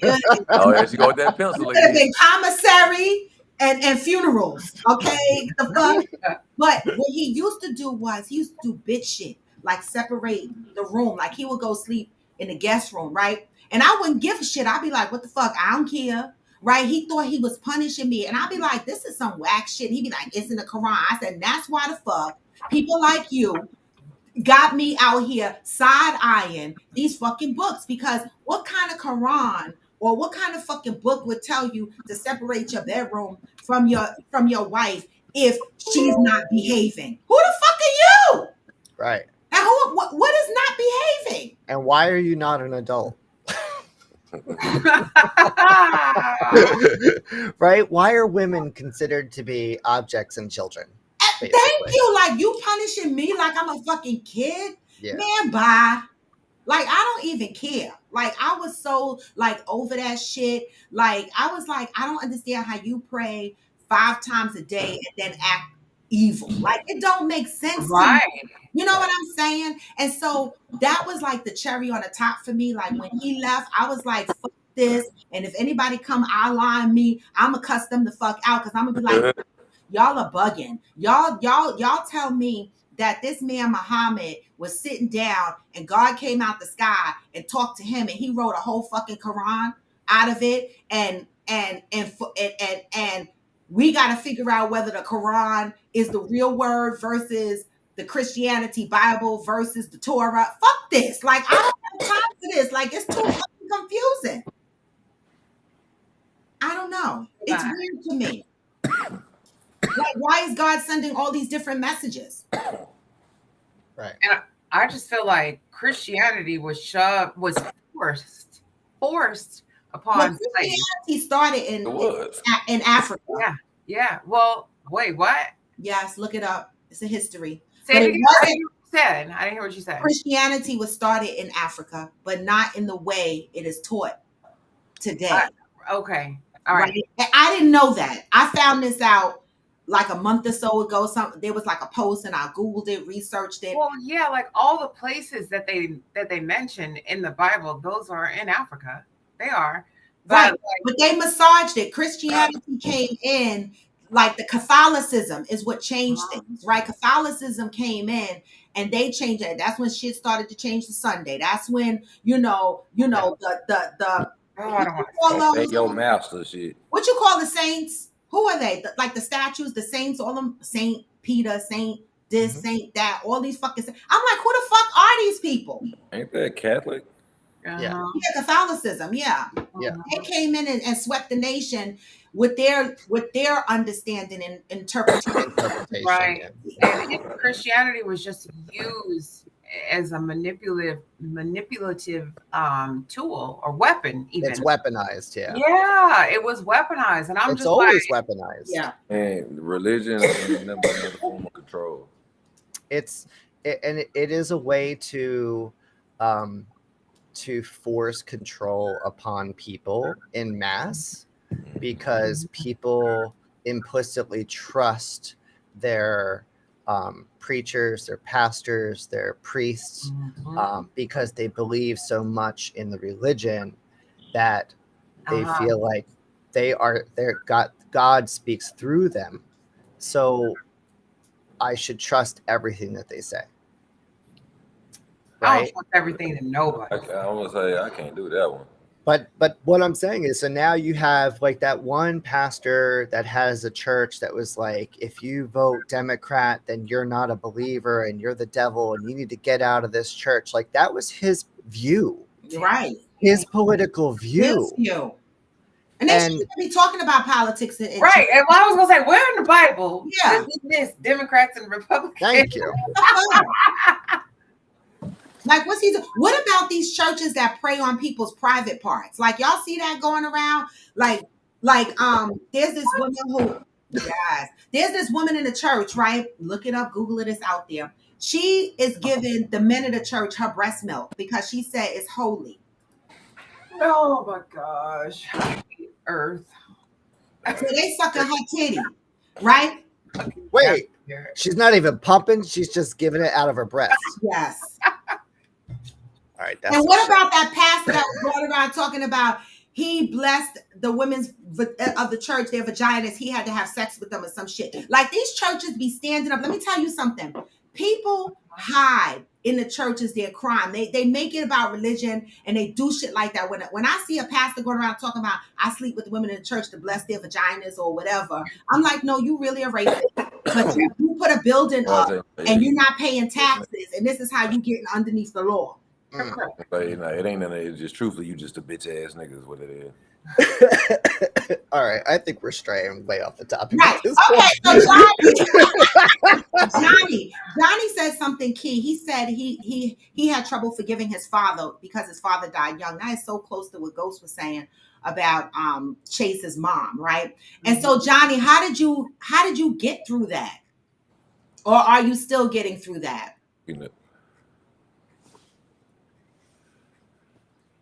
Is Johnny still here? And Kevin said, I agree to an extent. A lot of people aren't strong enough to move on their own. They can't move without their pastor's approval, right? Because some people are so embedded in the church. Cheryl Lee dropping deuces. Deuces didn't exist before the Council of Nicaea. How do you pronounce that? Nicaea, I believe.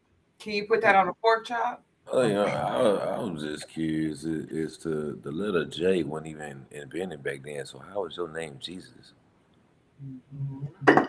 They interpreted it from Greek letters. From Yah. Letters that didn't exist. The letter, like I said, the letter J didn't exist back then. It didn't? Nope. No. In when did the alphabet start? In Hebrew, it did. The letter That's J. That's what I'm saying. They back then, the letter J did not exist. That's what I'm saying. So how was your name Jesus? Wow. Yeah, I think it was Yahweh, wasn't it? Yahweh. It wasn't Jesus. Was Yahweh. It was Yahweh. Yeah. They interpreted it to Jesus. They translated it into Jesus. Yeah. Later. It was Yahweh. Which is just like weird to me. Like you could just change shit. You could just like. So Right. why was available but not Jay? I guess. I don't even. I I'm don't know. confused. Ghost, be quiet now. You got me messed up. Okay, good. Let's just, so let me get back to this Oracle card I was talking about. Yes, Do yes. So this Oracle card was interesting in a couple ways. It did speak to me on many levels, but it also I felt was like exposure. I was like, but the card was Do you even have some more lockjaw? all that glitters. Yeah. That was the name It's of the not card. enough for the whole head. What's left in that jaw? And it says, it's only human to want to adorn oneself in trinkets and paint a pretty picture of oneself. It's natural to want to acquire the trappings of status, or to deny them is a statement of rebellion. But if it sparkles, is it better? Whether it's a fast car, a big house, a title or position, the stamp of authority, or the sparkle of diamonds, these icons let you know something about a person, place, or thing. Or do they? The truth is that the people seek to acquire things because of what they will do for them and how they symbolically will elevate them and make them more attractive. This card signals that it's time to see beyond the adornments and probe underneath the surface. Learn to recognize the masks people wear and the motives underlying them. Imagine that all that glitter is gone. Would you still desire the object or person? So it was again, just a lot of validation, confirmation of some things that, I've been thinking of and stuff. And it's it was a good section. Wow. If you want, Robin, I'll send you her information. She's out there by you?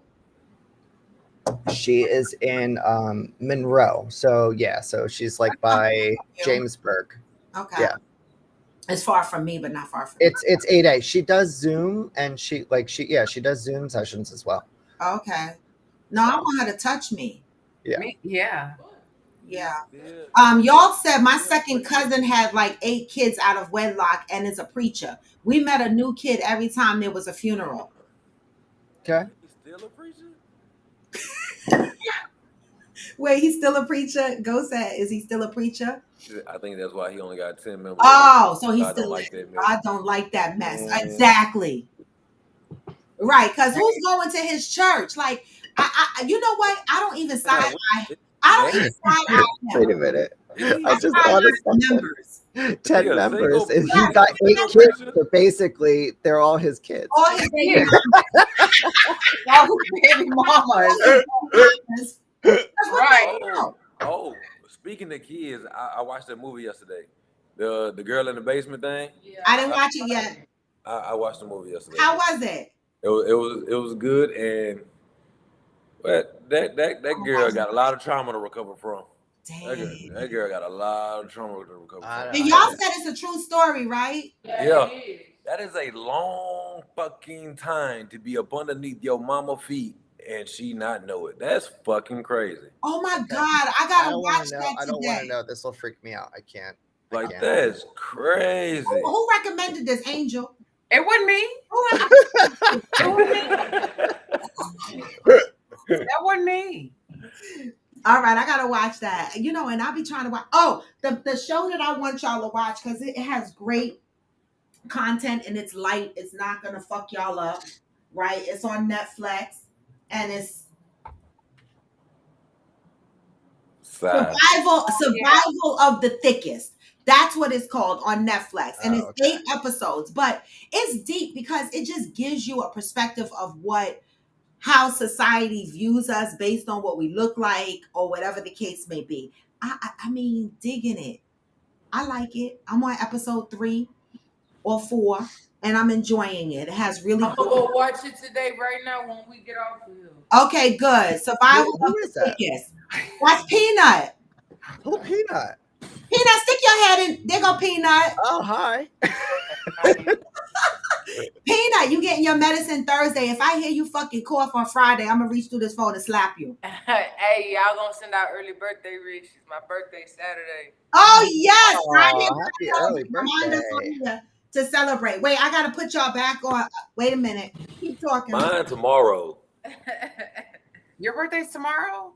Hello? Oh, happy birthday. Happy early birthday, Ghost. He turning 45, y'all. Don't push. Five. Don't Woo! that, You old. fuck no. We putting out I'll be 38. I'll be 38. 38. She said 45. Why you listening to her? It's my birthday. Because she'll tell the truth. Everybody lies about their age.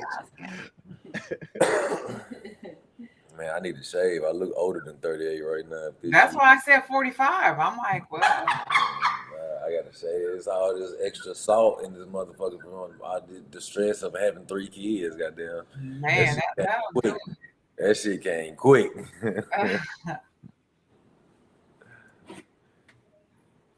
I'm tired. I don't know. I kind of do know why I'm so tired, but I was just say the heat draining us out here. it ain't even hot out here though. It's 100 plus degrees out here every day. Really? It was It's so like gorgeous yesterday. It was like the last week. It was like 82 yesterday. It was so nice out, and then this We weekend, wish for 82. this weekend was so nice. I didn't do nothing but barbecue. I was so drunk. Y'all saw my video, my reel. Oh my God. What was you Man, trying to do? It be like 90 something degrees at 8 o'clock at night. You totally forgot all those steps, whatever you were trying to do. I did. I was trying to do the damn line dance. And I've been trying to do that line dance for about 10 years. And you're like, wait, no, wait, no. Who is that? That was hysterical. It was hilarious. It was hilarious. But normally I only dance when I'm drunk. Like I gotta be toe up to Don't feel dance. bad because I'm right there with you because I can't dance for shit. I Get me can't. drunk, man. I'm You ready. can't tell me shit. And I was toe At up. all. I was toe up on Sunday. It was Sunday with my and grandmother's know that I'm birthday. off key, off note, whatever, or it ain't fitting right with you. Listen. But damn it, I'm having fun. Fuck you. Listen. And I'm telling you, Jerry just happened to catch that moment where I realized I wasn't doing it right, because the rest of the day when I started drinking at like 8 o'clock in the morning. Oh wow. So like I was just on a constant like buzz all day long. That's the rest nice. of the time, I knew exactly what I was doing. You couldn't tell me shit. Confident as hell. Ooh, go ahead, y'all. Alcohol-induced confidence. But Y'all, he's only 30. He's I'm gonna not be 38. 45. Don't push no, me. we all listening to Peanut. Peanut said, I swear, don't push me. Peanut said Don't push me. 45. We going with 45. God speaks through Peanut, so I believe The him. Lord. So.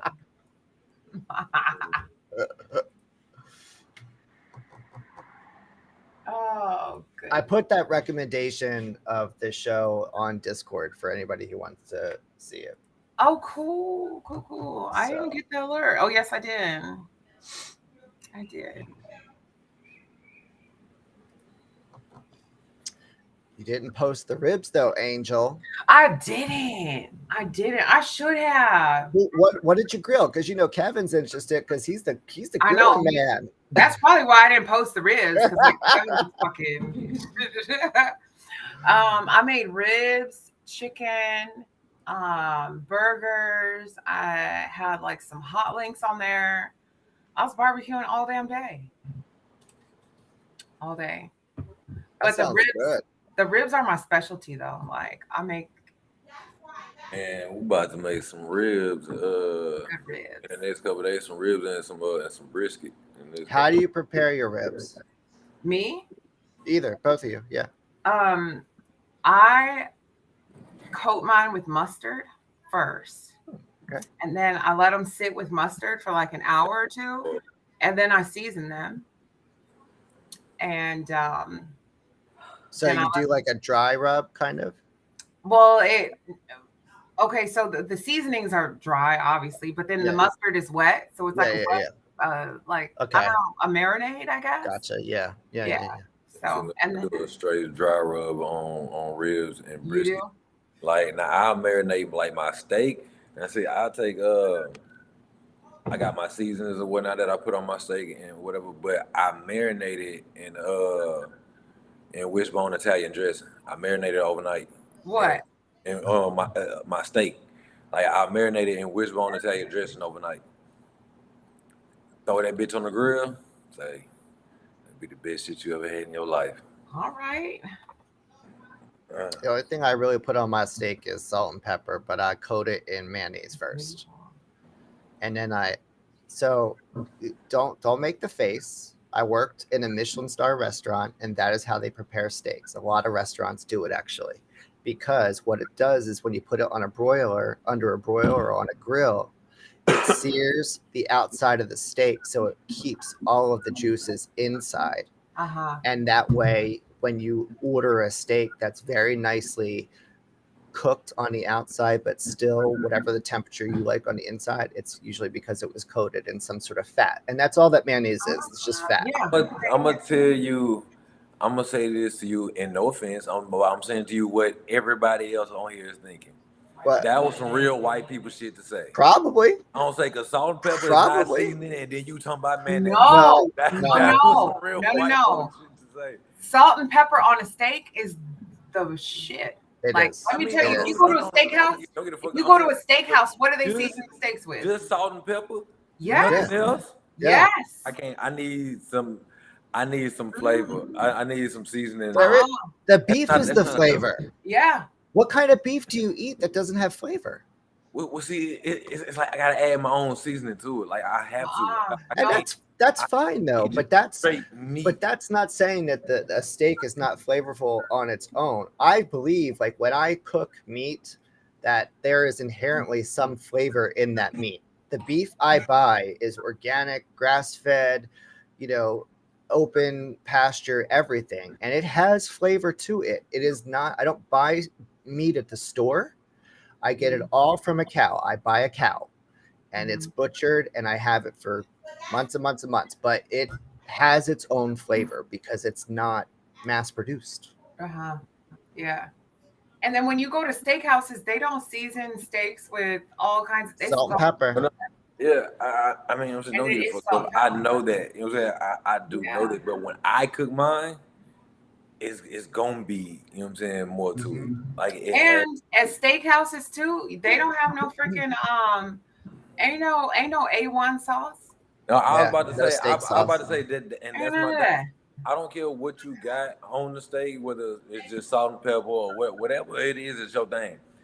If I need barbecue sauce or any type of sauce to eat your food, you ain't cooked that right. Right. Yeah. You ain't And cooked my that right. barbecue don't have no sauce. I don't put sauce on my barbecue.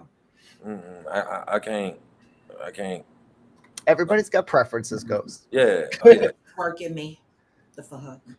Let me tell y'all what happened at work real quick. We had escalations. No. So Zen, you know the environment we work in, right? Now I come from a brokerage background, supporting trading floors. So the culture is a little bit different when you come from supporting trading floors to when you work for a service firm. Service firm meaning like companies like TD Waterhouse. Well, it's not Waterhouse, right? TD Ameritrade, Broadridge, companies like that are service companies. They don't actually have trading floors, right? Like Charles Schwab or whatever. Different culture, right? My boss and his boss come from the New York Stock Exchange. Same culture as working for the brokerage firms. We drop F-bombs, we cuss people out. It's different, right? And everybody gets offended. Service firms are a little bit different. They're a little bit more, not so much cursing at each other and shit like that. Well, during my weekend migration, they were arguing on a call, right? And I had to get this server migrated. And somebody was like, we're going to have to cancel this. I said, oh, hell no. I escalated. I said, we're not canceling this. We're going to work this through. Well, there was some cussing going on, not from me. And a big old email went out about lack of professionalism or whatever. And now this is like a big deal at my job. sensitive ass people, man. It's a big deal now, right? Because senior managers are calling me talking about what happened, and I'm like, what the hell? I didn't cuss. Now I thank God that I didn't cuss this time, because I'm good for cussing. And I was like, you know what? This is one of them saving grace where God said, shut the fuck up, Robin, because this is gonna be the time you cuss and somebody's gonna report you. But I didn't cuss. I was quiet. But baby, Did we just had this conversation last week or something like that?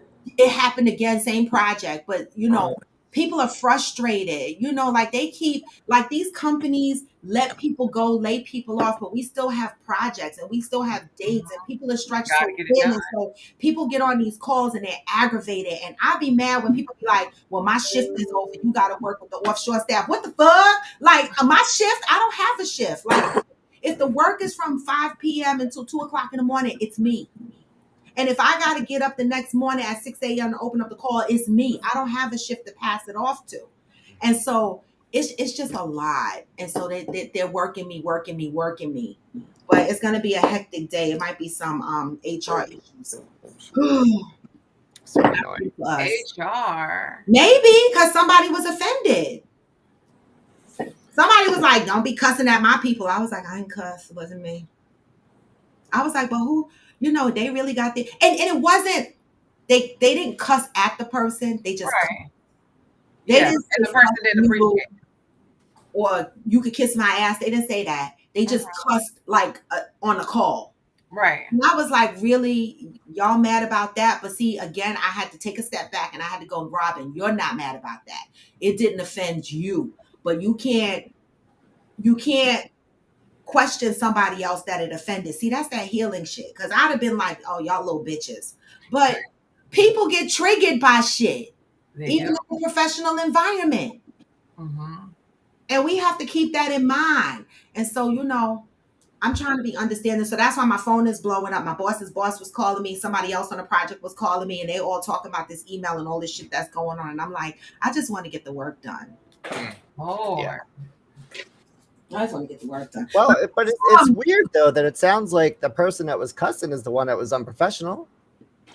Well, no. Well, first it was the people I was arguing on the call. They were being unprofessional. They were arguing about an issue. That was where the unprofessionalism came in. And we kept saying, share your screen so we could see what the issue is. And they didn't share their screen. And we're like, well, what the fuck? Like, show the screen. I can't hang up. Show us your work.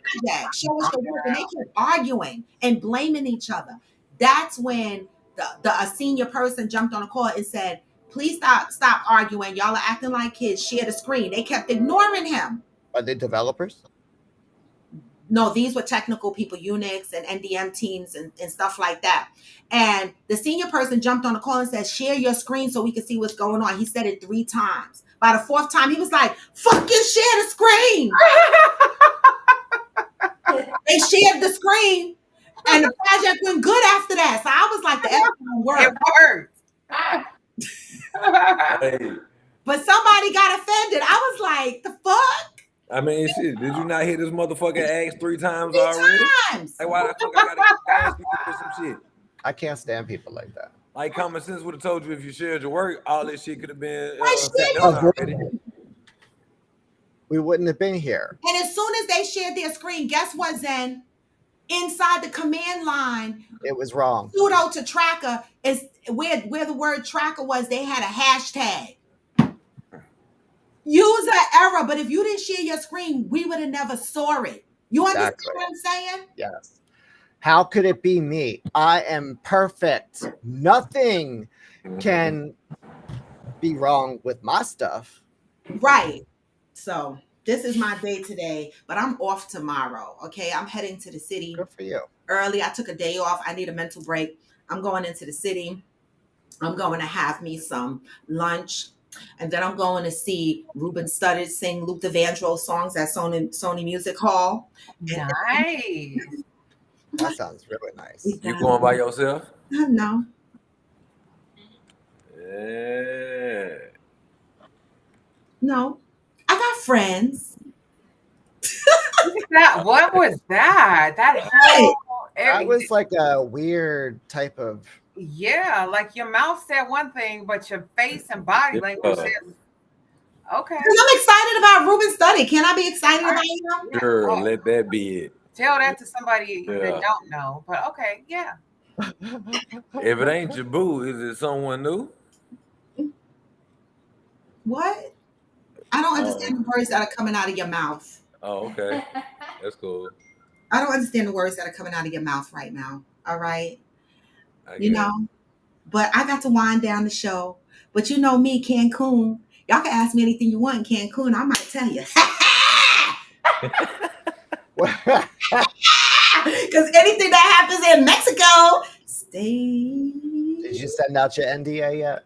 In Mexico. No, but I've been sending out other emails. I'm gonna tell these well, the people that are going, they ain't gonna talk anyway. I can see that now. They not talkers. But I'm gonna send it out and remind them. My emails are going out. Everybody is paid, y'all. Wow. That's awesome. I know it is. I love it. And someone actually inboxed me, another person yesterday, talking about where's the link, another guy. I was like, y'all MFs, I've been advertising this for 9 months. Now y'all trying to jump on at the last minute. Well, you know, man, they wait till the last minute. That's because I keep putting up them videos. I do it on purpose with the bathing suits. Now it's going to be a whole sausage party. No, it's not, because we got all women. I saw one of the videos and wanted to go. Look, Peanut, hey, Raw Peanut said that she ain't gonna lie. She saw one of your videos and she wanted to go. Right. That's the whole point. I want y'all to want to go based on my videos. We only got 2 guys. It's a bunch of women. We got a pussy party right now. Well, it look like y'all about to turn up. Objective to that. Well, because it's a coffee right with up my friends alley. trip. It wasn't a couples trip, but I expected more guys to on board. But you know, a lot of the guys on my show got wives and shit. So you know, if their wives ain't coming, they probably can't go. I don't the fuck know. But we got a lot of women and not a lot of men. It's only 2, right? Yes, it's only 2 men. So it wouldn't have been a sausage party if 2 more men would have joined. Like Knowledge and somebody else, yeah. And Well, Jerry. Dalton. It's Jerry and Dalton. Dalton and Jerry. All right, well, there you go. Yeah. He didn't bring his friend. He said his female friend wanted to go on this trip, but he was like, nah. Yeah, I bet. Next trip. I bet. Smart You man. want to bring your girl? Ain't no And you fool. don't bring sand to the beach. Right. I'm bringing sand to the beach. Yes, you are. You bring a sand to the beach, and you already know what I said. Act the fuck up. I'm pointing at you. I know. All right. We talked about it. All right, because you know me and you talked. I know we talked. All right, because I'm going to beat you. I know. And we talked too. Jerry and I, we had Okay, good. I'm glad. Yeah. Oh, we had such good conversation this weekend. Oh my goodness. I'm So glad good. because we going to Cancun. I don't Y'all want say you be putting out thirst traps. I don't want motherfuckers That's to be wrong, not me. going and arguing. I can't have the situation we had in Hito one time where my friends were slapping each other. No, She was I'm not. mad at her man and he was Oh mad my at her. God. Yeah, it's terrible. That wasn't my wife couldn't make it, and I don't want no problems. See, that's what I said. That's what I said. That's what I said. They married, so if their wife can't go, they can't go. Well, it's not that he can't. It's just that he No, but that's what I mean. Now he can't. Out of respect, Yeah. he's not going to go because you were going to act up, and she's But gonna, let me tell you, in the man's mind, that says I can't. exactly. That That's what it I says to can't. a man. That's The moment she said, "Oh, I can't get off work right then," he knew automatically. Oh shit, I ain't gonna. I can't go. Go either. Aw. Hey, smart man. Yeah, smart man. Smart man. I mean, honestly, I mean the way we shenanigan, I'd be mad too. Man, what not? I mean, let me tell you, because honestly, even if even with me having to cancel, she ain't have to, or even if she had to, I wouldn't have had to. Then we're gonna go. We're gonna go. Mm-hmm. Yeah. Like man, this girl, her and David, what they all like they always taking trips somewhere, going somewhere, doing something. Not all couples, Deb. Not all couples. Some couples don't play that shit. I'm not allowed to go on a trip by myself. Allow. No, Rich, I'm gonna tell you no lie. I can almost understand. I'm saying, yeah, you gotta know somebody to say the thing. I Like, can almost understand. Poor they must Eric. wild the fuck out when they go out of town. Because Zen is a lot of fun. Because I will rock out with my cock out, right? Yep, exactly. He's a lot of fun. He got big energy and he's with the shits. And Eric knows that. All right. And so, yeah, I get Like it. I said, big picture. See, everyone's get like, it. see, if I'm not there, you gonna wild way too far the fuck out. Ain't Yeah, nobody there I that's mean, gonna tame you and keep you humble. I mean, he does treat me like I'm a little bit of a child. I do call him dad once in a while because he does try to father me. But I mean, if I'm by myself, I lasted for a very long time on this earth without his help. So I'm okay. Yeah. He probably protecting his own peace. Right. So he don't really go saying. But plus, he's also jealous too because he wants to. But there's a FOMO aspect to it. That's the thing. Okay. That's the thing. Yeah. Okay. All right. And so that's why I say he's protecting his own sanity, right? Yeah. Because I get it. I mean, I get it. I understand. I ain't judging. So I wasn't judging Like, Johnny. never gonna be one out the country, huh, Johnny?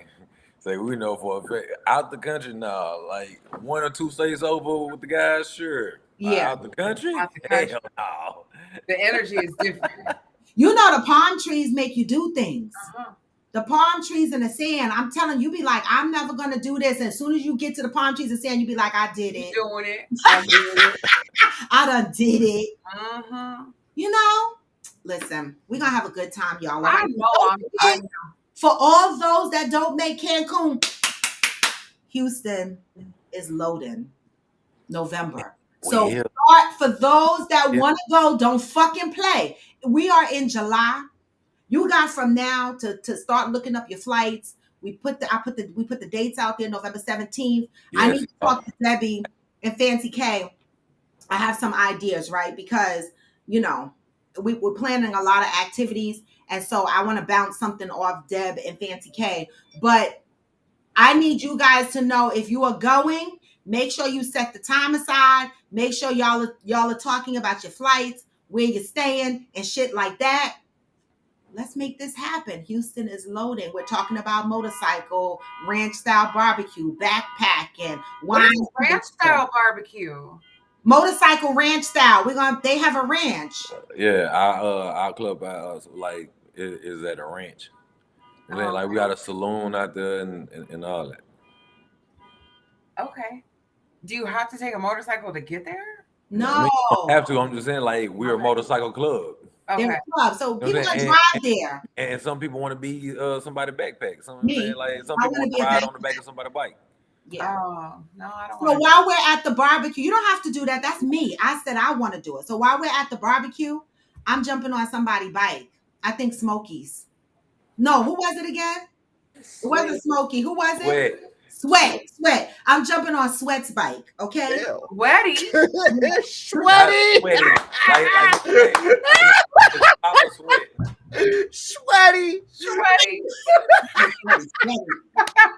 I'm jumping on Sweat's bike. He don't know it yet. Well, I'm jumping on his bike. Only knows that he basically became a meme. You're right. He did. Oh Lord. So okay, motorcycle ranch style barbecue. While we're at the barbecue, for those that want to backpack me, I'm gonna go riding. And then horse trail, if we could get a trail ride on horses, wine tasting, and Friendsgiving. Food. I like and it. Friends. All right. I don't know if I'm going, Deb. Let me think about it. November 17th. Because it's gonna be shit I like. Juanita, yo. My girlfriend says her man can't go on any vacation without her. He must live in hell. To the 20th, Thursday to Monday. Okay. Quick in and out, and we got a lot of activities, so we'll be busy. If we could squeeze in like a line country dance place, that shit would be fly. You know I can't. You wanna go line dancing? Yeah, I want to go. I went line dancing in Austin on 6th Street, that popular street they got. 36. The 36. I want to go line dancing. Them motherfuckers look sexy out there with their cowboy hats. I want to go to the black ones because I was with the white ones the last time, but I want to experience the black ones to see what they do. Houston Hobby or Bush? Bush. What's the flight? Don't none come in the Hobby except for Southwest. Mm-hmm. Southwest is the only airline that goes in the Hobby. What's the prices looking like? I'm finna look right now. All right. And in the meantime, between time, I want to say, y'all, we read from the Positive Thought today. Today's July 18th. We had a great talk today. Wow. Mm-hmm. July 18th. And we talked about, I will gain more understanding when I realize there are some things I need to heal before I can forget them. Right. And the question of the show today was, you know, what is the hardest thing that you had to forgive? And Zen came on here and fucked us all up because he said himself. And so my answer was stupid after that, because I was like, oh, wait, I didn't even forgive myself. How the fuck could I be thinking about forgiving other people? Like, this is whack. You gave me something to think about. You know, and that's why I love this show, because, you know, sometimes you think you're doing the right thing and you think you're focusing on the right thing. And sometimes you forget that you stray away from yourself. And in that moment, that question, I was thinking about everything else externally, but not thinking everybody else. Wow. And Ghost said the same thing. And then Angel had to think about it. She was like, but wait a minute. I guess that myself shit fucked me up. So when we think about this question, guys, right? Think about yourself, right? What's the hardest thing you had to forgive? Think about yourself, right? Give yourself grace, because how could you really authentically forgive other people, give other people grace when you're not giving that to yourself? Yeah. I won't go nowhere neither then. I know you buying a new house. That's why I don't stress you, Zen, because I want you to get that house that Facebook picked out for you. Oh yeah, that's not gonna happen. Eric does not. That's not manifesting. No, he does not like the beach. He does not like the beach. Eric doesn't like the beach. He doesn't. No. He'll go visit. I like camping out on the damn beach. Huh? I like camping out on the beach. I love the beach. Yeah, bonfires on the beach. What? Sand. Yeah, bonfire. Got your grill out there, your fishing pole. That's how I grew up, and he grew That's up. why I'm shocked, Zen. Because he grew up on a lake. So did somebody drown? Does he have a trauma? No, he's just not a fan of the ocean. I don't know why. Okay. But I love going up to the lake. That's fine. I mean, there's 150 wineries across like 6 lakes, so I'm good with that. Yeah. Right? Yeah. I want to do that Rocky Mountaineer train ride, but I looked it up and it's like $5,000. I'm like, wait. What's that? The Rocky Mountaineer train with the all glass dome, and it travels through Canada and different parts through the mountains and stuff like that. Okay. And it has like the sleep cars, the dining cars, called Rocky Mountaineer. Really? Yes. You could take the train from Canada to Denver. Like, it goes through all the mountains. That sounds nice. Right? And I looked up the price, and like it's expensive, like $5,000. You don't stay on the train the whole time. You're on the train, then you get off the train. Your hotel and everything is included. You go to a hotel, you swim, you do all the things, and you get back on the train the next day and go to your next stop. I want to do that shit, but that shit is expensive. So it's pretty much like $67 round trip to Houston. They're gonna cancel the flight. Don't fly Spirit. Right. I don't fly Spirit, but that's a good sign for United. I could probably get there for $100. It's so pretty much what I'm saying. It's like a cruise. Oh, it's 300 on Southwest. It's 300.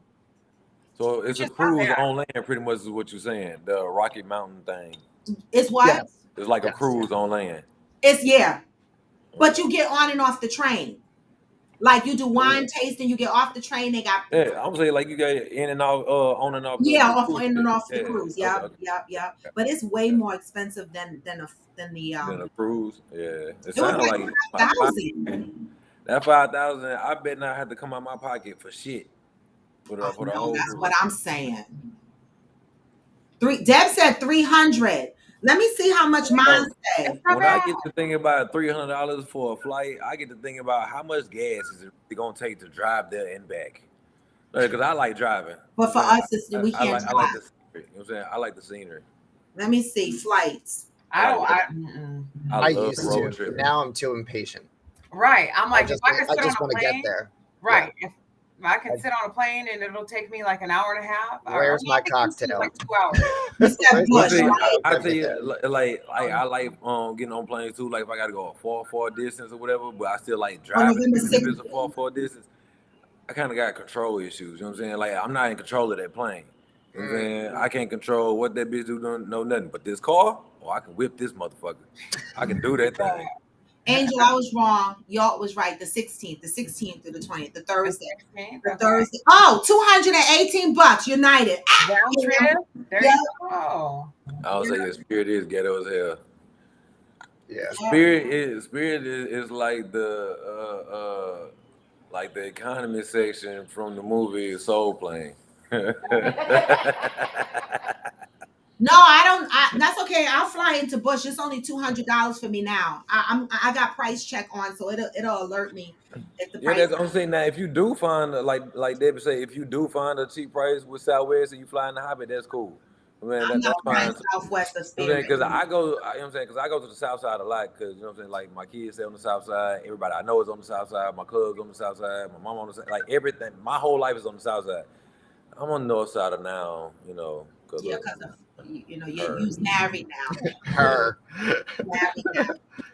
I'll tell you, but hey, she gonna ride for that North Side hard. Wait, are y'all living together yet? I'm north side. Yeah, they Huh? married. I know they married, but weren't they living in separate houses? They still got 2 separate houses. Ghost, where you live? I mean, both. They still have Both. Bougie. He go to his other house when you want to sleep with some new cootie. You go to your other house. No. Oh, they can't come to your house. You gotta go to a Fuck hotel. no. I don't say even before her. I ain't That's never let what I'm bitches saying, come yeah. to my house. Yeah. I was like, You don't want them to bitch, know I where you don't live. need you knowing where the fuck I stay at. Exactly. Bitch, you get all in your feelings one day, want to stock my house, pop my tires, something. Nah, bitch, you gonna make me hurt you. Yeah. So, We ain't got time for jail. yeah, I don't bring.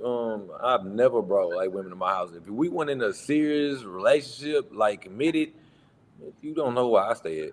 Yeah. When did you let Fancy to your house? Man, she could have came the day I met her. I ain't gonna lie to you. She could have came the day I met her. I love that. I love that. Ghost. Who knew you were such a I romantic? got He to- has a heart. Look at. I know. Look at that smile though. You He's you blushing. say her name and he just I lights don't up. know if y'all noticed throughout this video when I kept just doing like this, like just following around the room and Okay, shit like that. Cheryl. It's because she kept walking out here but hey, that's a bad motherfucker, boy. Oh my god. Yeah. Really, that's a good idea. I should start doing that with my mother, like leave clothes there. This way, when I fly to Florida, I got my shit there. That's a good idea. I'm gonna start doing that, like pack shit, just extra shit, and then just leave shit there. Like leave bathing suits and shit there. Why not? Ship it down. Don't carry it. Ship Oh it yeah, I could do that too. Ship it there. Right, Mama, you heard that. I'm gonna ship you some clothes. You just pack it up and put it in your storage room, so when I come, I could just come with my pocketbook. That's a great idea, Cheryl Lee. I have a question. I have Yes, and then I gotta a summer soiree question, and because I ain't never been nowhere. I don't know. go. Okay. So at the resorts, like when you go out to eat, like a dinner and stuff, do you have to put clothes on, or can you just wear your bathing suit and a cover up? No. So what happens is, during the day, right? When we're out and whatever, during the day you can eat at the buffets with your bathing suit and stuff. Right? When at night, when you get dressed for dinner, you have to have something on because you're going into the restaurants. The restaurants are free and they're included, but you're going inside to sit down and eat. So you have some clothes on. You don't have to be like dressed up. Okay. But not just your bathing suit. Okay. But don't you want to be? Do I want to be dressed up? I love dressing up. Well, I mean, I'm not packing clothes. I ain't never been. I'm not packing heels. I got bathing suits Oh. and I got cover-ups and I have like a couple dresses I'm bringing. That's it for dinner. That's it. There you go. Yeah. That's all I'm bringing. That's like it. I'm literally bringing a carry-on, a roller bag, like on the plane with me, and like an overnight bag, like or a backpack. I'm not bringing a suitcase. That's the only way I travel. Because I gotta travel with the goodies and games. Yeah, with the stuff and the games. Yeah, we've heard. Yeah, we know. Yeah. But that's all you need. All you need is the your summer dresses for dinner, right? Don't go crazy. Okay. Hey. Oh, but make sure you're packing. Y'all read my emails, right? You got something white? I do. All right. I put that in the email. So make sure you wear something white. I gotta get Jerry something white, but Mhm. I gotta get Jerry something white. But I can You get having a white party? The men might be, just get him something white. We'll deal with him. Yeah. You having a white party? I don't know yet, but I know I'm trying to put something together for a particular night, but I know white. Hey, that was some white Levi's. Yeah, get him some white white t-shirt. no, a white walking suit, like a linen shorts and the button up. That's Oh, it. that's good. That's sounds good. nice. Yeah, Yeah. That's it. that's nice. Some I think I simple got and it in my breezy. cart already. Yeah. Some simple and breezy. Yeah, something simple and breezy, something real light and casual. All Yeah. right. And with that, y'all, I'm out because I got work to do. I got a heavy week. All right. I And gotta weekend work eat coming Holla. in 10 minutes. No, vacation gets no heels. Thank you, y'all, for co-hosting with me. I appreciate y'all again. We talked about what is the hardest thing that you had to forgive. And Zen came on here and said himself, and it really made us think. It caught us off guard. It had some of us like, wait a minute, we need a different answer here. But this is a question that you should sit in. What is the hardest thing that you had to forgive? And then today's positive thought talked about you can't forget shit until you heal, right? And so we got to work on the things that, even some of the things that we don't remember. Today's positive thought got into talking about we have suppressed memories, things that we don't even remember, but we are still triggered by them, right? Triggered by these suppressed memories. And things happen on an everyday basis, and we don't know why we're impacted by them, right? This is all a part of the healing journey, right? Learning how to unpack your trauma, right? And asking yourself the tough questions. What is the hardest thing I had to forgive? Right? If we can't forgive ourselves and we can't give ourselves grace, how can we extend that to other people? Something to think about, food for thought. I don't have the answers. I'm just here sharing my life and my story with y'all and participating in conversations, lending to healing so that we can be better people. We can move with love and peace, and we can have better relationships. All right. But listen, the one thing we learned today on this show is forgive your damn self. All right. And with that, I'm going to send y'all out with some positive vibes because you know what I say, even when you feel low, you can still go. And you can. When you feel slow, you can still go. Yeah. Even when there's no hope, you can still go. I never answer to no, man, I still go. This is Coffee with Friends, and I'm Royalty D-Bone. Come back tomorrow. See you then, y'all. Get this message on the way out. Move with peace and love. Hustle hard. Hey. What? Do the system, I don't wanna be a slave. I've been doing shit my way. Or the highway, and in the driveway is a nice range. Cause I grind through the climb, I invite pain. You never hear me, bitch, nah, I don't complain. Hey. You can go and obtain Anything you want, anything you need. Your mind's got the key ingredient. What? They see with the negativity, But I just slide right by that energy. what? Even when you feel low, you can still Go. Even when you feel slow, you can still go. Even when there's no hope, you can still go. I never ran, said no, man, I still And go. I don't, y'all. Peace. I'm out. Hey.